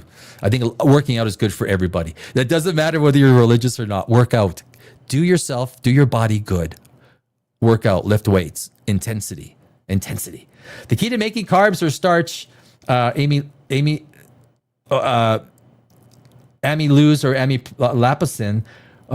Work fat. You is all about keeping fat very low so that your insulin works properly. Dr. Sweeney and Dr. Kempner knew what caused insulin. Well, yeah, insulin is the big thing, right? Insulin spikes. And carbs do that. White rice, easily converted from simple carbs into sugars. Your white breads, all of those carbs, right? Carbs are, now potatoes aren't actually that bad. It's when you start putting the stuff on it that makes potatoes really bad, right? I do like cutting as many carbs out as possible. So if I have meats, I like having my meats without carbs. Or if I do, I love Brussels sprouts, broccoli, cauliflower. I try and stay away from eating carrots and peas and corn with my meat because that is high carb, right? I think this is what you're saying, right, Ginger? Like there is and everyone's body works differently. So, and that is, hey, look, biology is science. Biology is science. Building blocks. Josh says building blocks are building blocks. It doesn't take a rocket surgeon to see life is made of similar stuff. Cell variation outweighs the possibility of evolution being the one thing that unites life. I don't know where you're going with that. It doesn't take a rocket surgeon to see life is made of similar stuff. Oh, you're going back to the DNA, right? Well, the DNA is programming. Cells are not DNA. DNA is within the cells. So the DNA is the programming. The two have nothing to do with each other. The DNA is at the very root of cellular programming. The DNA programs the cells. Cellular variation outweighs the possibility of evolution. No. You're confusing cells with DNA. The DNA is not cells. Each DNA has a cell, and the DNA is a blueprint, is a computer program which tells what every cell within the trillion cells in your body what it's going to do. So that is incorrect. There is an AI channel on YouTube. I don't remember at this time, but it shows people 100 years in the future where they are tech addicted due to the dopamine flooding from electrical circuit. That's an interesting look. This is that gets to almost a philosophical argument. It's a philosophical argument which requires philosophy is not fact. Philosophy is I always say philosophy is like math with words, but it doesn't ever get you to a definitive answer. It allows you to discuss things at a higher level. Look, there's not many people that could argue on a philosophical basis. I'll even say most people who are religious do not argue from a higher philosophical level. They argue from their religious orthodoxy level, and which is fine. Like I don't. It's April, but April says I agree. April, hey April, you can have a good Christmas, April. That's all I can. I don't, to you, April. Merry Christmas. And if you don't have a lot of family, neither do I. I'm going to be live for 8 hours on Christmas Day, 4 hours on Christmas Eve. So if you're not doing anything on Christmas Eve or Christmas Day, come say hi. I'm not. I don't. We don't have to talk religion. We don't. Again, I don't take anyone's religion away from them. I'm not once have I attacked anyone's religion. I'm not. I don't. Creative is their one positive to blind faith. That is, they made awesome music. That's true. I think it's true. That is true. It is good music. It is good, like very good music. Yeah. Agreed. Vaccinator 1 came to troll, but your vibes are good. Carry on. Okay. Thank you, my friend. Thank you. I only say what I feel or what science compels me to say. I never attacked anybody, but people just come here and attack me. All I said was churches, 50,000 square foot churches sit vacant 95% of the time. 2 of them, I drive by them all the time. That's all I said. Why are you attacking me? That's it. Answer the question. Don't attack me. I'm not attacking your blind faith. I'm not attacking your religion. I'm not attacking your desire or credibility or why you choose your religion. I don't care. It's yours. I'm just asking why 50,000 square foot structures sit empty all the time. Church is a corporation. It is a nonprofit corporation. It's even one up than that. It's not even nonprofit. It is nonprofit. You won't even fucking look at the numbers that I pull in. And, and go to hell. I mean, I shouldn't say that, right? No, they can't. Nobody can open up the books of the church. Nobody. It is utter. Nobody is accountable to the church. And when no one is accountable, that is when everything goes wrong. Even if you're religious, you have to agree that humanity is what corrupts everything. If you want to say that God is benevolent, it is humanity that corrupts the things in the church. I think that would be something that most religious people would agree with me on.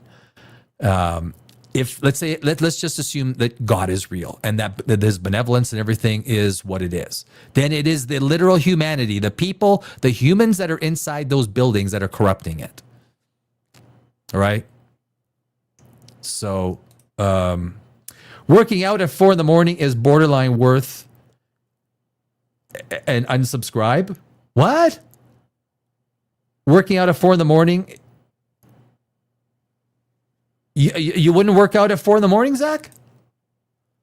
There is no hell. Well, yeah. Well, if you watch Event Horizon, the movie Event Horizon, they went to an extra dimension, which makes you think that, is there a dimension, right? I mean, the multiverse, the dimension thing.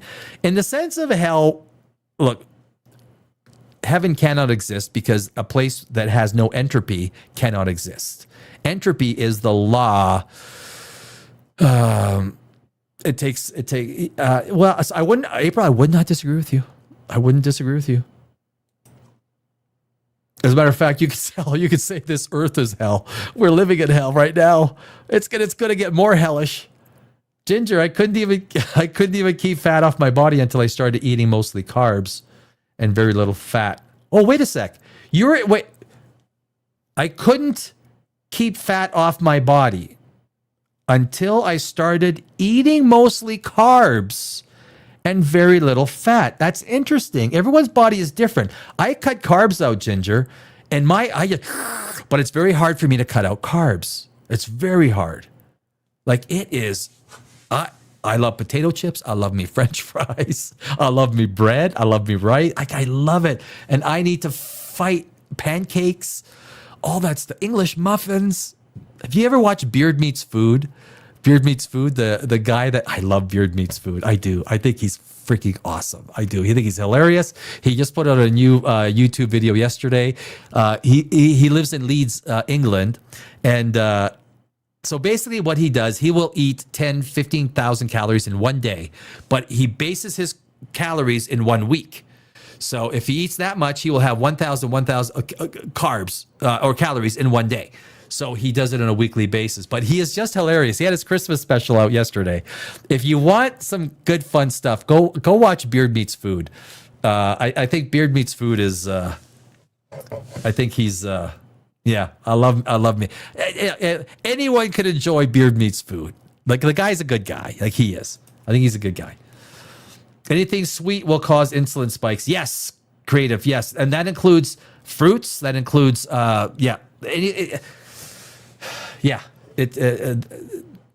carrots will cause insulin spikes. Peas, corn is the worst. Corn is in everything, right? That is why a shit ton of people have insulin resistance, but drinking sugarless by drinking sugarless Coke. Yeah. Even if you have a piece of gum before you eat, it tells your body that sensation of chewing and sweetness, and your body instinctively boosts your insulin. So you shouldn't chew gum before you eat if you're trying to hold a low insulin diet. It's very interesting, the whole thing. Ginger says, no, I'm saying that insulin resistance is caused by too many grams of fat in the diet, and that carbs increase insulin sensitivity, which is good. It allows insulin to transport and metabolize carbs. But insulin is also the precursor for stored fat, right? So that's why bodybuilders, to their detriment and why they die, is they will have chicken and broccoli. Chicken and broccoli. And then they suck all the moisture, the water out of their system, and then they have a heart attack on stage. Everyone's body is different though, Ginger. Everyone, right? I think we'd agree with that. I know people that are ectomorphs, and they will eat McDonald's all day long, and I hate them for it. You son of a bitch. I would love to eat McDonald's all day long and just have it flow right through me. April, happy holidays. Absolutely. Everybody, happy holidays. I'm going way over on this stream, but it is happy holidays. Yeah. A safe holiday for everybody, whether you're religious or not, whether you just, hey, you know what? Just be good to the people around you. That's all that matters, right? Be good to the people around you. That's, you know, April, I love your smile. You got that profile pic and I love your freaking smile. Like that smile tells me this is a person I would want to, you know, hang around. Like, you know, I can see you carving up the turkey with that smile, that smile right there. Yeah, I like it. I like it a lot. Are we? Holy geez, there's a lot of you guys are commenting a lot. I do not have family. I'm with you. Oh, April. Okay, well, you know what? You can pop on Christmas Day, Christmas Eve. I love what you have to say. I love what you have to say. Like again, I love the profile pic. It's the way of the interwebs, man. Yeah. Yeah, I just yeah. Creative. I love you. April, I like what you had to say about the preacher having a big income. Well, we don't know what his income is because he doesn't have to disclose it, but I'm sure it's bigger than yours or mine.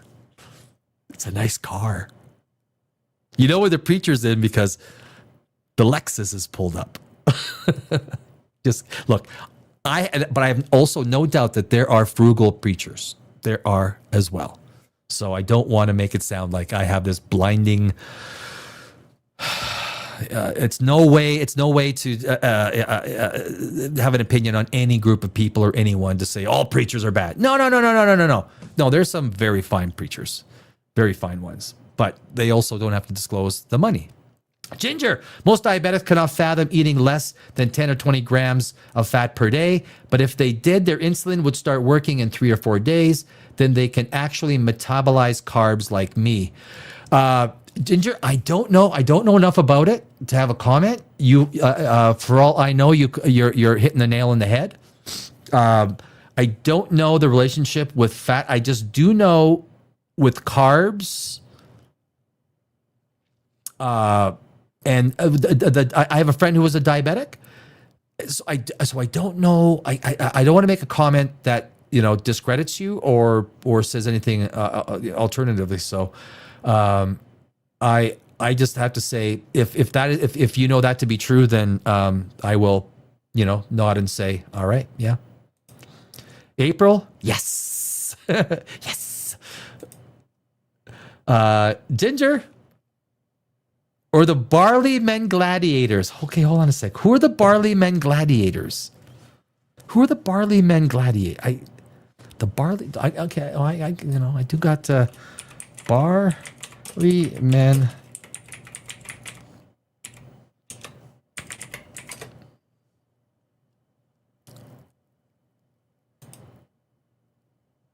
Oh, you mean Roman gladiators, nicknamed for their staple diet of barley and beans? Oh, okay. Yeah. So I have heard about that. A huge. I remember I did a video on gladiators, like the real gladiators, and jumping into this. Were Roman gladiators nicknamed for their staple diet of barley and beans, a cheap carbohydrate-rich, mostly vegetarian diet that built strong bodies, provided energy, and created a protective layer of fat for surviving combat, according to archaeological findings and historical texts. This high-carb, low-meat diet was fuel for endurance, yeah, exactly, making them powerful but fleshy fighters. I totally get it. Often consuming a porridge called the hot pot and a bone-strengthening ash tonic. I have heard of that, yes. And of course, meat was so expensive that they tried to, and gladiators were expensive too. Gladiators were the celebrities of the time. They were the George Clooney's, the Brad Pitts, the Tom Cruises of the time. Main foods, a porridge of mash and barley, beans, especially fava beans, and sometimes wheat. Nutritional strategy was the high carbohydrate intake provided energy, while the plant-based diet led to higher body fat, offering cushioning against sharp weapons and slowing blood loss.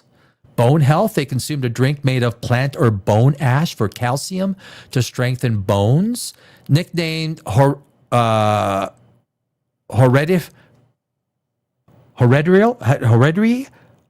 Diri. Oh, geez. Barley men, in brackets, barley men. We'll say barley men. Was a term used by Romans sometimes mockingly for these plant-eating warriors. Archaeological proof: bone analysis shows low meat low meat and dairy, high strontium, which is plant-based, and high bone density, confirming the strong vegetarian diet. And of course, vegetarian diets back then were less expensive, so they need to maximize that. Why it worked? It was cost effective. There you go. And built the endurance and toughness needed for arena combat, similar to modern vegetarian athletes. And unlike what most people think, gladiators did not go in there and die every time. Like, it wasn't to the death. It was very rarely was it to the death. Now that happened, it did happen quite often, but there were fights that went to the death. And there were slaves at that time that were used for cannon fodder, I guess. That doesn't sound very nice. But yeah, so interesting. Yeah, that's an interesting, yeah. So I think we all learned something. And that's the idea behind, look, we want to learn stuff, right? Ginger, good point. Awesome. I totally agree. The people mess it up. Yep. Humans, we fuck everything up. Us humans will fuck it up. Just give it to us to handle. We'll fuck it up. April, right? Heaven is within. I like that. Heaven is within. I like that. Heaven is also what we put out. Without getting into the religious aspect of it or the religious definition, which I don't subscribe to. But the idea of heaven, yeah. Creative asks, how are you doing, April? Ginger, that's for type 2 diabetes. Type 1 diabetes cannot produce, insulin. The beta cells in their pancreas have been destroyed from autoimmune response to beta casein. Diabetes is a complex. Yeah, you know more than I do. April responds back, "I'm good, and you? Doing well, thank you." There we go. We got some chat. Camaraderie. Well, thank you for asking. Absolutely. Merry Christmas to everybody. Freaking Merry Christmas. Can I give me a hell yeah? Come on, give me a cut. Merry Christmas. I know I will have 0 presents under the tree for me. I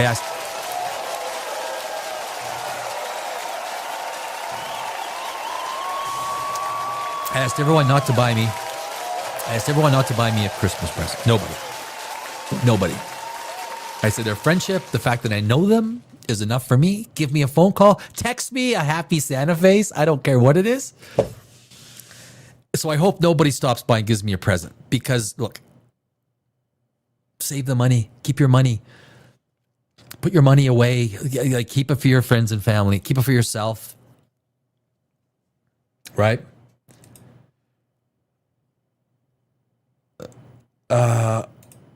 What part of the world... April, what part of the world are you at? Creative is asking.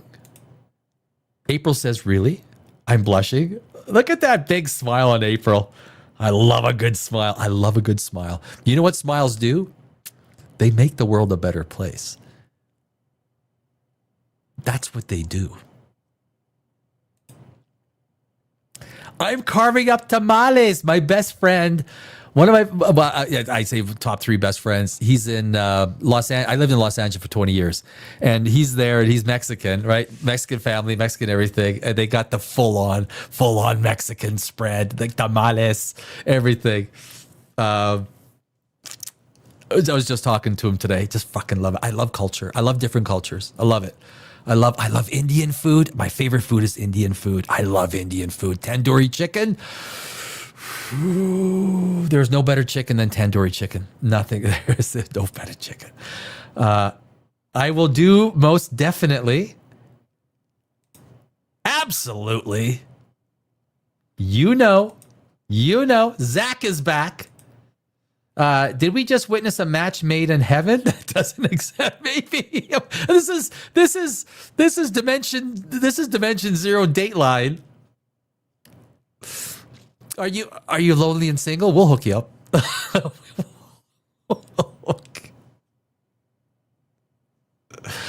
can't believe I'm going this long. 3 hours. Holy shit.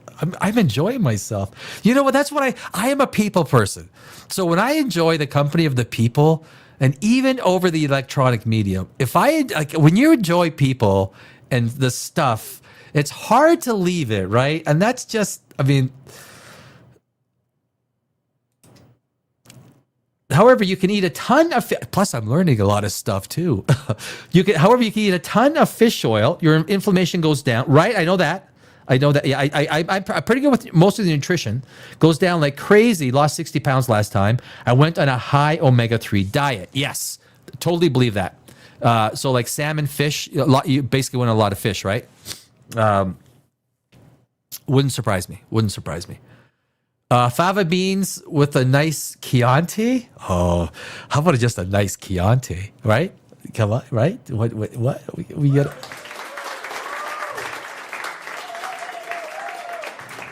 Are you not entertained? Are you not entertained? It's Christmas. When you're half Mexican. Oh, I gotta get to that. I just saw what Creative wrote there. Sorry, I'm still getting over a cold here, so I apologize if I'm a little stuffed up. Ginger, yeah, except I don't think the barley men were fat. No, not fat. Yeah, I don't think they were fat. No, for sure not. I've eaten that way for 8 years. I stay between 5 to 10% body fat, and I gain muscle every year. Sometimes I strip muscle, but it comes back fast. Do you work out? I work out. So I used to be I kickboxed for 8 years, and I've been in the gym since I was 13 years old. I do all sorts of different exercises. So that's, big words. Oh my God, Ginger, you're using big words. Myonuclei retention. I've heard of it. I can't comment. I mean, I can.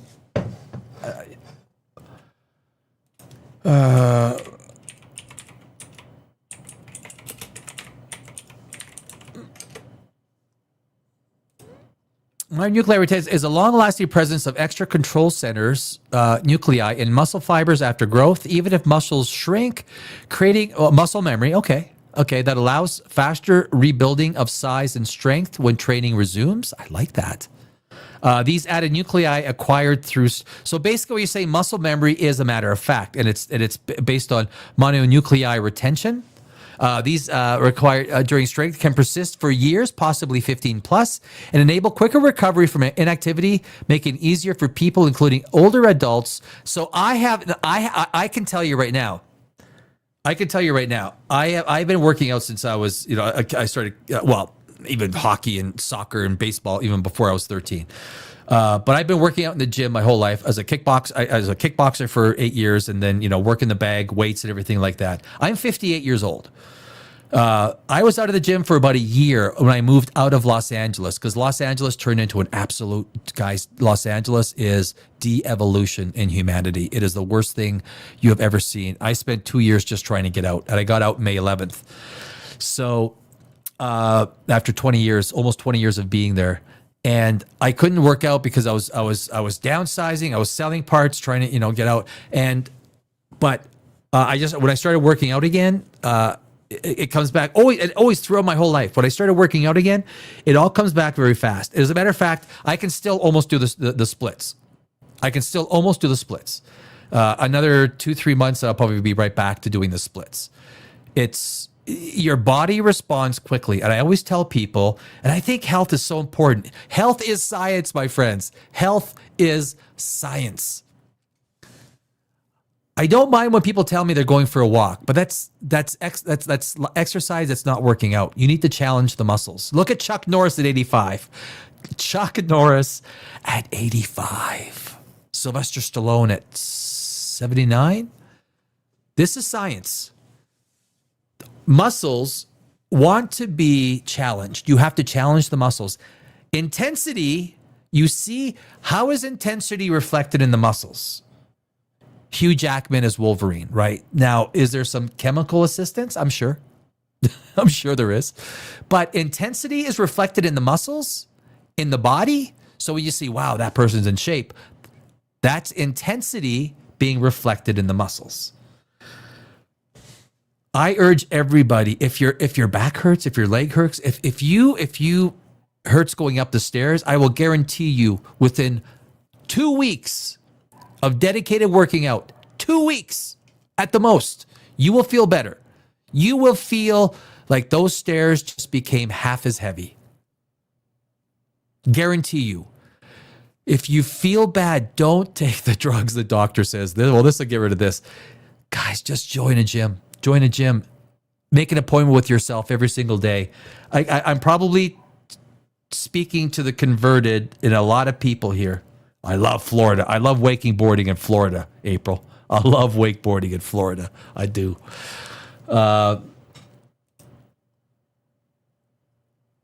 April says, hell yeah. Hell yeah. Give me a hell yeah. Florida. Oh, Florida. Orlando? There's some great wakeboarding around Orlando.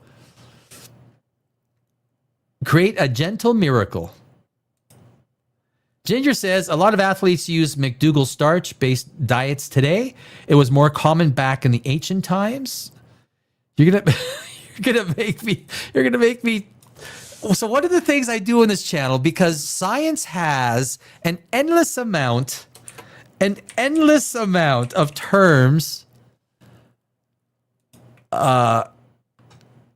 it's easy to just gloss over the terms without checking up on them. And McDougall starch. I'm going to go to AI mode. McDougall starch is, what do we got? McDougall most commonly refers to the starch solution, a health and weight loss program developed by the late Dr. John A. McDougall. 2024 was his when he passed on. Separately, McDougall is also well known for the British brand of baking ingredients. Core principles: starches comprise 50 to 90% of your plate. Approved foods: potatoes, sweet potatoes, rice, corn, beans, lentils, whole grain, pasta, and oats. Ooh. It strictly eliminates all animal products, meat, dairy, eggs, all vegetable oils, and highly processed foods. Health claims: proponents advocate it for reversing chronic. I mean, I can definitely share this.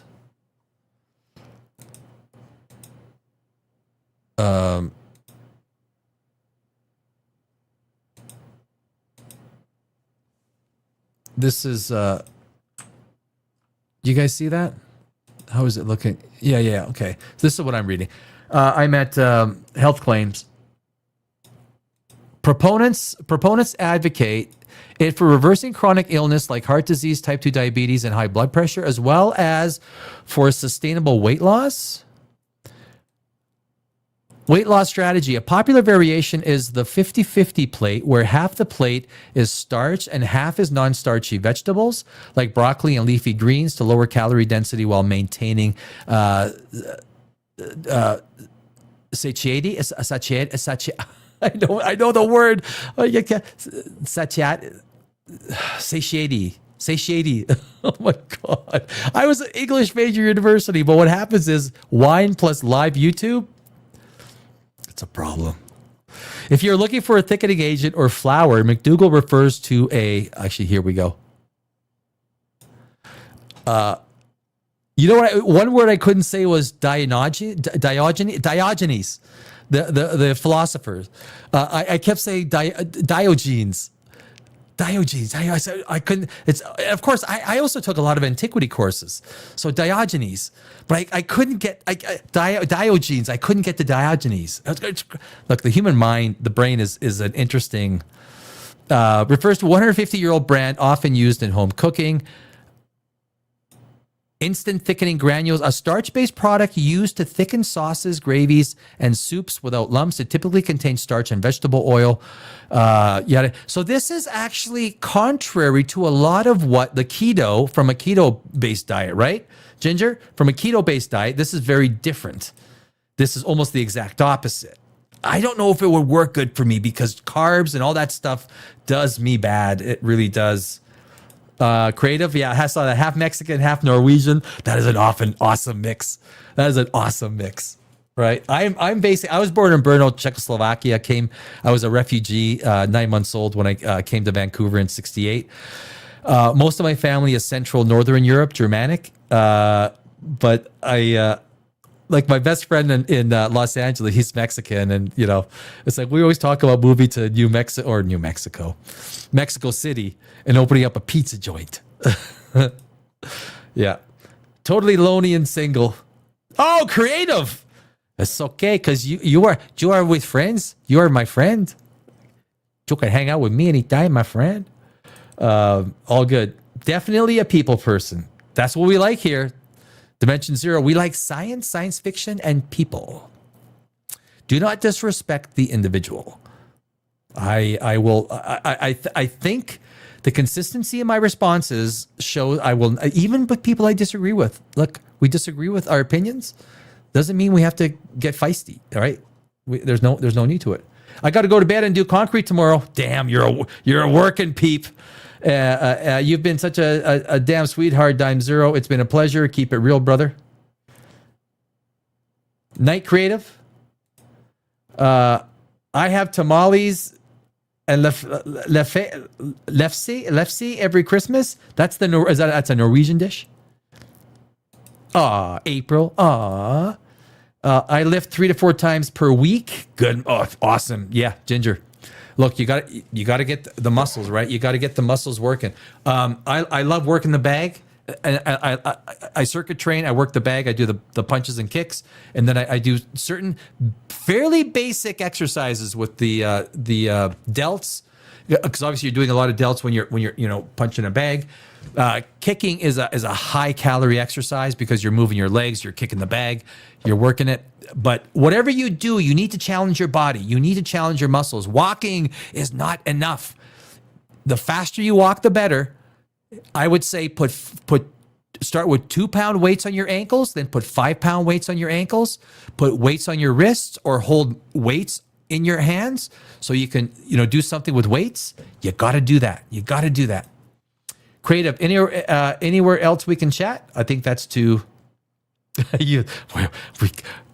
We hooking people up.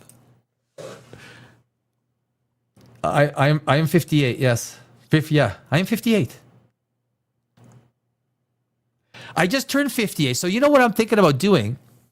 Here's what I'm thinking about doing. I'm 58. You know who else is 58? Joe Rogan. Joe Rogan is also 58. Joe Rogan is 5'8". I am just under 5. I am 5'9". I call myself 5 foot. Call myself just under 5. Let's just say we're both 5'8". Okay, I got the height advantage on Joe Rogan. Just a little bit, like that much. 58, 5'8". 58, 5'8". Now, granted, he's been in MMA a lot longer than I've been in kickboxing, right? A lot longer, so he'd probably fucking whoop my ass. But I've been thinking about calling his people, right? So I've been practicing, right? I mean,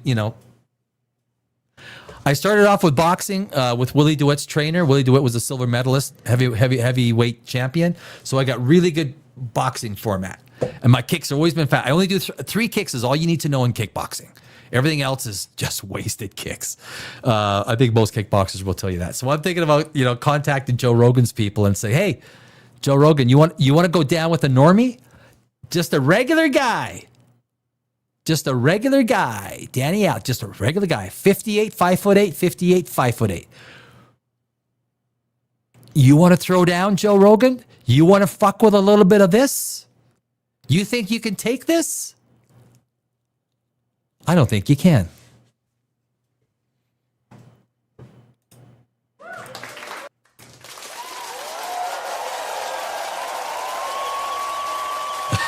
I'd probably get my ass kicked, but that's okay. It's just like, what's his name this past weekend who got his jaw broken in 2 places, right? It does. I'll take the broken jaw. Rogan? Joe Rogan. Oh, yeah. You got nothing on me. If you got the balls, Joe Rogan, your people will call me on Monday. Wait, it is Monday. Tuesday. Your people will call me tomorrow. If you got the minerals, Joe Rogan. You got the minerals? I'm talking to you, Rogan. Frickin' talking to you. I'm just a regular dude. I'm not some guy that spent frickin' how many years at MMA. This is my religion. Just kidding. Did you buy that? I'm not a violent guy. I'm not. In the ring, I am. In the ring, it's different. Me and Joe Rogan, that's different. Me and Joe Rogan? Oh, I think I'd fuck him up with my spinning back kick. I would fuck him up with my spinning back kick. Holy jeez. April. Yeah. Oh, thank you, April. Wow. Okay. Well, I mean, thank you. I mean, I'd say smashing 58, lad. Holy shit. I thought you were 32. 32. I actually, a lot of people tell me when I'm at like stores and stuff, they don't buy my 58-year-old thing. They don't. I know. I think it's exercise. I think. Creative, I can still kick about head high. Thank you, Muay Thai. You know what? You don't have to kick head high. You just got to kick like right in the solar plexus, right? That's the key place. You hit the solar plexus, game over. You don't need to hit the chin. It's right around here, right? Right around there. And that's where the front snap kick, side kick. You can do the roundhouse right to the chin. Because if you do a roundhouse, that's the only place you're going to hit is the head. You hit the shoulder, it's just going to hit that. But your front snap kick, that's your best kick, right? It's like right into the solar plexus. And your side kick, your quick side kick. And those are, and that's why as a kick, but you got to keep your elbows in, right? So you turn and, it's so dangerous. It's so painful too. When you get hit, it's so painful. Oh my God. April, I'm 44. You look. I don't think I look better than you. I'm looking at your profile picture. You look awesome. April, you look awesome. Look at that smile. I turned 43 in less than a month. Creative. I would love to be 43 again. I would love to be 43 again. I would. I do feel young though. Like I look at people my age and I think they're my father. So I guess maybe, I don't know. Is that kind of, yeah, creative. You like younger men, April? Hey, what's that dating app called? I don't even know. I don't even know the dating apps. Like older women that creative? This is, I love community. You know what? When I started this channel, I always thought you get a community of fucking awesome people, right? I've never been against it. Highest I dated was 11 years older than me. Okay. All right. I wish I could give you information without doxing myself. I don't know. My last relationship was 58 and we just split up after 16 years. April, that's hard. Like that's hard. Honestly, I think a lot of like whatever channel you become sort of have an affinity with. And there's always going to be someone at the center, right? There's always going to be some person who is the focal point at the. I look at other science channels and I see no science channels like the one that I'm trying to create, which is the idea of open thought, open debate. We don't need to attack each other over different ideas. We can discuss them. But we can feel that we're a part of something. We can feel that we're with like-minded people that are synonymous with maybe our struggles and our hopes. I think that's a big thing, especially if we're alone. Like I'm alone. I won't be at Christmas time with anybody. I've had friends that have invited me over, but I've said, you know what? I think I want to be online for a few hours to hang out with people that are probably like me. It doesn't matter to me if there's 3 or 20 of them or 100 or 500. Am I Ben censoring? Do you think altruism is inherently selfish? I am going to have to refresh myself.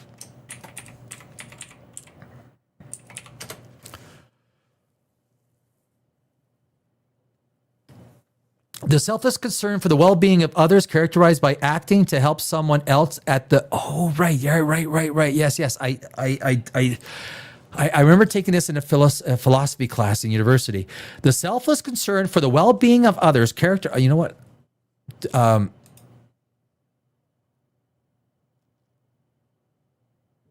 wait a sec. I just got to... How do I share this?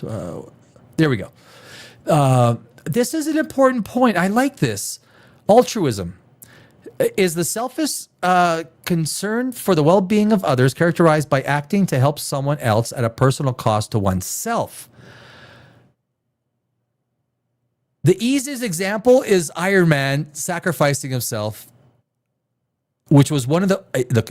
I'm a screenwriter, and that was one of the most awesome scenes in movie recent history.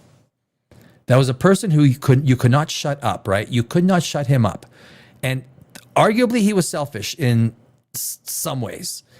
He did the most selfish act by sacrificing himself for everything and everybody. And you could argue that was for family, that was for friends, and it was probably, yes, it was. It's a clear example. It's an easy example. And of all movies, it was in Avengers Endgame. That was altruism on the point of Tony Stark and Iron Man. While often associated with dramatic acts of heroism, oh, there you go. It also encompasses everyday gestures like holding a door. It does. The sum of the parts equals a lot more than one large piece could ever be. If you go out I always tell people, don't worry, don't change the world. You'll never change the world. Just go out and change your part of the world a little bit. Can you imagine if everybody did the same thing? Just everybody, every single person. Psychologists and biologists categorize altruistic behavior based on its underlying motivation or recipient. Genetic altruism, selfless acts directed towards close family members to ensure the survival of shared genes. Makes sense. Reciprocal altruism, helping others with the implicit expectation that the favor will be returned in the future. Pass it forward, right? Group selected altruism, acts that benefit a specific social group or community based on shared affiliation. Pure altruism, helping others with any expectation of without any expectation of reward or reciprocity, often driven by internalized moral or religious values. So that is without spending too much time on one subject. That is.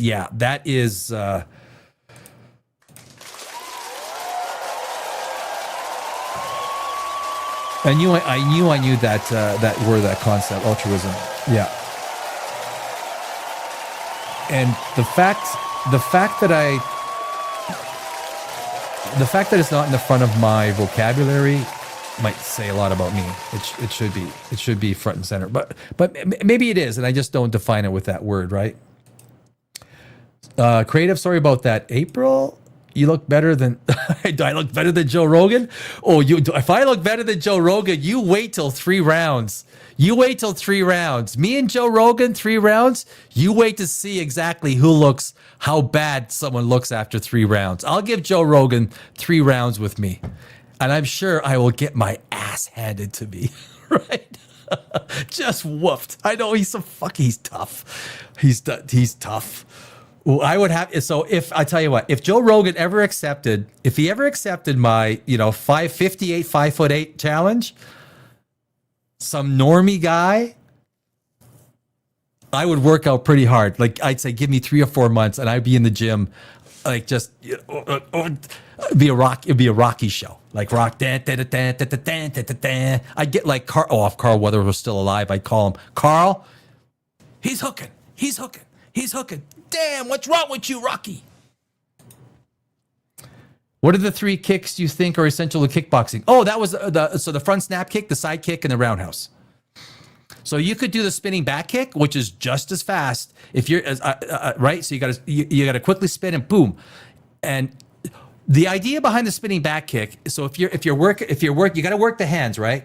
If you instinctually you get like a good left jab or a good right in, then usually with the left, right? Because your left will naturally spin you around. If you don't fight southpaw, your left will naturally spin you around for that. So if you connect with a good left hook or a left jab, or you spin around with that spinning back kick, and the momentum takes you with you. So you could do a spinning back kick just as good as a side kick, but your front snap kick, from your especially against an untrained. If you're in the street fight, look, your front snap kick will put the guy down.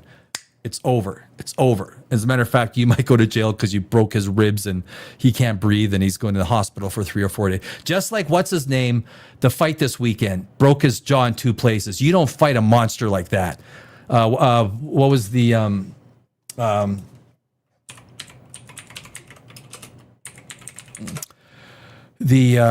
Jake Paul versus Anthony Joshua. Anthony Joshua is a freaking monster, man. That guy is a monster. I think he was being nice to Jake Paul, not burying him in the first round. The fact that he didn't die to me is an amazing accomplishment. Jake, oh my God, Anthony Joshua is a boxing phenom. The man is power. I don't know how he would do in the MMA because even if they're big, everyone goes down the same with a hit to the solar plexus. Doesn't matter how big you are. I fought guys that are way bigger than me, and it ended very quickly. But look, even Joe Rogan talked about him like a phenom that he is. This man is a punching tyrant. His punch would kill you and me. It would, these people are powerful. They are powerful. I am delusional. I've been called worse. I'm delusional. I've been called worse. I'm not sure how, but how come I never learned a spin kick? Is it a spin kick? Spinning back kick? Even a spinning roundhouse, a spinning back kick is one of the most. It's one of your best kicks ever. French kickboxing. What do I look French? I'm not. You know, I ain't no French. I don't even. No. Spinning back kick. Yeah, that's. It's one of your top kicks. Like-minded people. Yes. I like people that like people. People that like people that This is Christmas. I only have a little bit of wine left in my cup. Merry Christmas. Merry Christmas, everybody. Safe Christmas. A safe Christmas for everybody. That's. Got one more little mouthful. Is there any way to message you directly, April? I don't know how to do that. Creative April? What is that? What is that?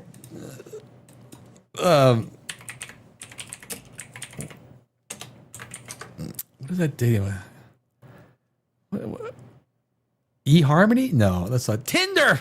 I'm thinking Tinder. Swipe left. What was it on? What was that? What was it on She-Hulk? They were making joke. I mean, She-Hulk was there. There were small pockets of brightness in She-Hulk. Look, I know that the online community were ripped She-Hulk apart. There were pockets of. Yes, she was a Mary Sue. You'd never want characters to be like that. You never. There are pockets of okayism in She-Hulk. It was 60% cringe. Actually, when I think about Stallion Gal, 75% cringe, 25%, 20% humorous. I don't know. April says, creative, I'm not real tech savvy, but if you can figure out how, I'm open to it. Fuck.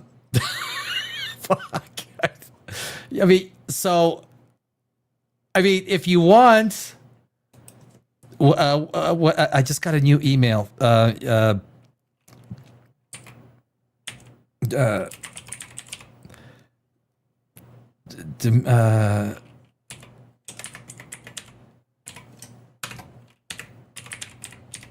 This is the dimension.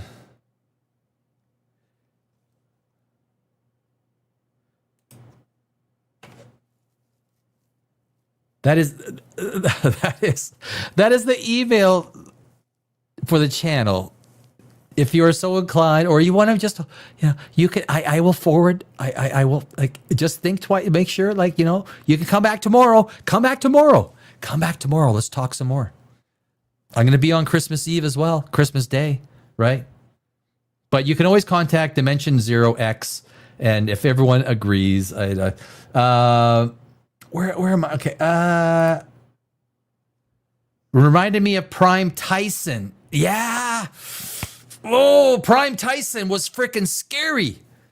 I would love to see. Look, we'll never see the greats. Like I remember growing up with Muhammad Ali, Friday Night Fights. That's what got me loving. I never thought that I would be in the ring though, taking shots to the head, because it's never fun. God, it's never fun getting punched in the head. Never. You never get used to it. You put headgear on, you get punched in the head. It doesn't matter. It freaking hurts. But if you took it would be amazing to see a Muhammad Ali at his peak versus a Mike Tyson as his peak. Any of the great fighters of their time at their peak. You know, I love watching Sugar Ray Leonard, right? He's a beautiful fighter. Sugar Ray Leonard was beautiful. They don't make fighters like that anymore. I mean, Canelo has got, they all got their style. They're all, George Foreman, remember the fights back. There's some, yeah. This is, look, so if I had kids, would I want them to go into boxing or kickboxing? I don't know if I would. It's very hard, very painful, but it does teach you things. When you start getting hit in the head, it starts teaching you things that only getting. Merry Christmas to you, creative. Absolutely. Tyson versus Holmes. Tyson 1987 was a monster. Yeah. Holmes, I don't know if Holmes would have been. Holmes was like that. He was a sparring partner with Muhammad Ali, right? Holmes was that kind of in between guy. What was that guy?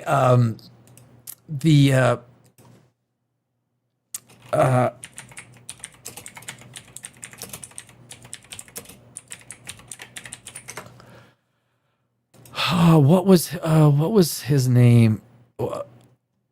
Oh man, it is incredible how far boxing goes, and the Ken Norton. Remember Ken Norton?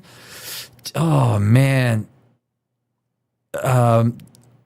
Tim Witherspoon,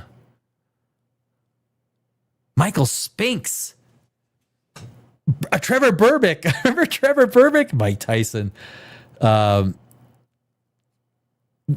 Evander Holyfield. He was a graceful fighter.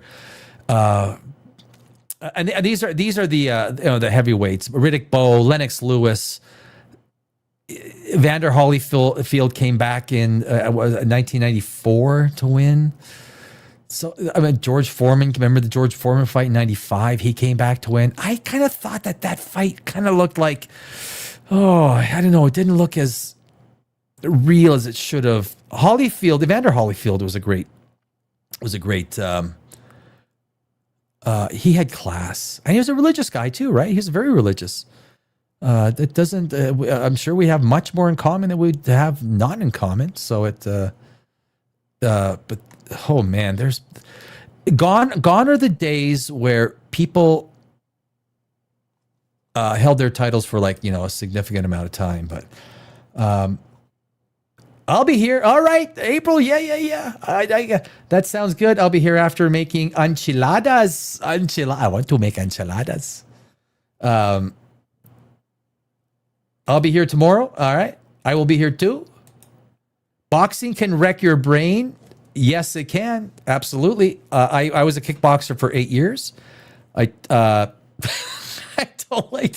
As a matter of fact, I got a cataract in one eye, and the doctor said that it very well could have been from the punches that I took, and that was when I was 32 years old. I got a cataract in my eye, and I had to get the surgery to fix that cataract. And he said, well, if that was the case, then it was very much possible for punching. Where was it? Tyson just had that crazy upper hook. He wasn't a great classical boxer. He was compact. If you watched him, he always kept in close, and he was almost Rocky style. Rocky has terrible boxing style, but Mike Tyson had his brawler style, and when he freaking hit, it was a train. It was a cement truck coming, boom! Oh my God. I remember fighting a couple of guys like that in the ring, and you just did not want to get hit. You're just terrified. What you don't understand, though, just like Jake Paul was in that ring, I have no doubt he was terrified. He was terrified of that over the top right punch from Joshua. It is. Oh, what's going on here? Oh, I see. It is, you never get used to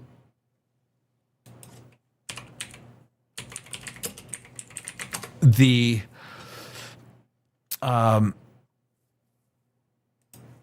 a guy like Joshua, when you're in the ring and you know you're with a heavy puncher, you get concerned, right? So you're in the ring and you're waiting. You know what the guy's punch is, right? You know what he's waiting for. He's waiting for you to connect with the overtop right or something, and you get magnified to protecting yourself that way. So much though, it affects your entire fight game, and you literally go out and you are like, you're scared, like you are. I don't know if scared is the right thing. As a boxer or kickboxer, you are concerned and you don't want to get hit with that person's. And with Mike Tyson, it was like he just snuck those punches in. I couldn't imagine. I mean, I've been there. I've been put down, unconscious. It's not pretty. Not a good feeling. It's not a good feeling. It feels like literally you're dying. And you wake up and you realize, oh, I'm alive. Thank God. It sucks. I know I can't fight because I know how to. And that could land me in jail and prison easily. Yes, it can. And especially if you're a trained fighter. I remember 20 years in Los Angeles, I had a couple of incidences. I had to tell people, look, I'm trained. But legally, I need to tell people. And luckily, it was diffused. And I think maybe the fact that I had to tell people that I was trained and that they had to, look, if you want to fight, you take the first swing. After that, whatever happens is up to you, my friend. It's up to you. But violence is never anger. Violence always leads to negative things. Violence and anger will always lead to negative things. In the sport of boxing, kickboxing, it's a good thing. It's a fun thing. Yeah, Joshua. Oh my God, that guy's a freaking monster. I think he could have ended that thing in the first round if he wanted to. That guy's a freaking. I hate to feel the power of his punch. Yeah, for sure. Guys, whoa, my God. You know what? I went way longer. I mean, way longer. I usually, but it was we had some good conversation, met some nice people, and I really enjoy this stuff. I think it's time to log off until tomorrow evening. I'm back tomorrow evening at 7:00 Eastern, 4:00 Pacific, 5:00 Mountain, 6:00 Central. We're going to go into the history of Santa Claus tomorrow. We're going to do more science, a little bit more science, a little bit more Christmas festivities. Hopefully we'll be heading into the Christmas holiday and of course, I am going to be on for 4 hours Christmas Eve, 8 hours on Christmas Day. So you've got nothing to do, by all means, stop by. We accept all kinds here at the Dimension Zero, even though we're a science channel. Come on by. We'll talk a little bit of Avatar because I'm a screenwriter, so we talk movies, man. We got to talk movies, sci-fi. Maybe we'll talk some old sci-fi, Event Horizon, maybe some old, I don't know, maybe Pirates of the 8 hours is a lot of talk time. So, guys, I thank you for the evening, and I thank you for your conversation. I hope have a good sleep, be safe, and I will see you tomorrow evening here on Dimension Zero.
Yeah, baby.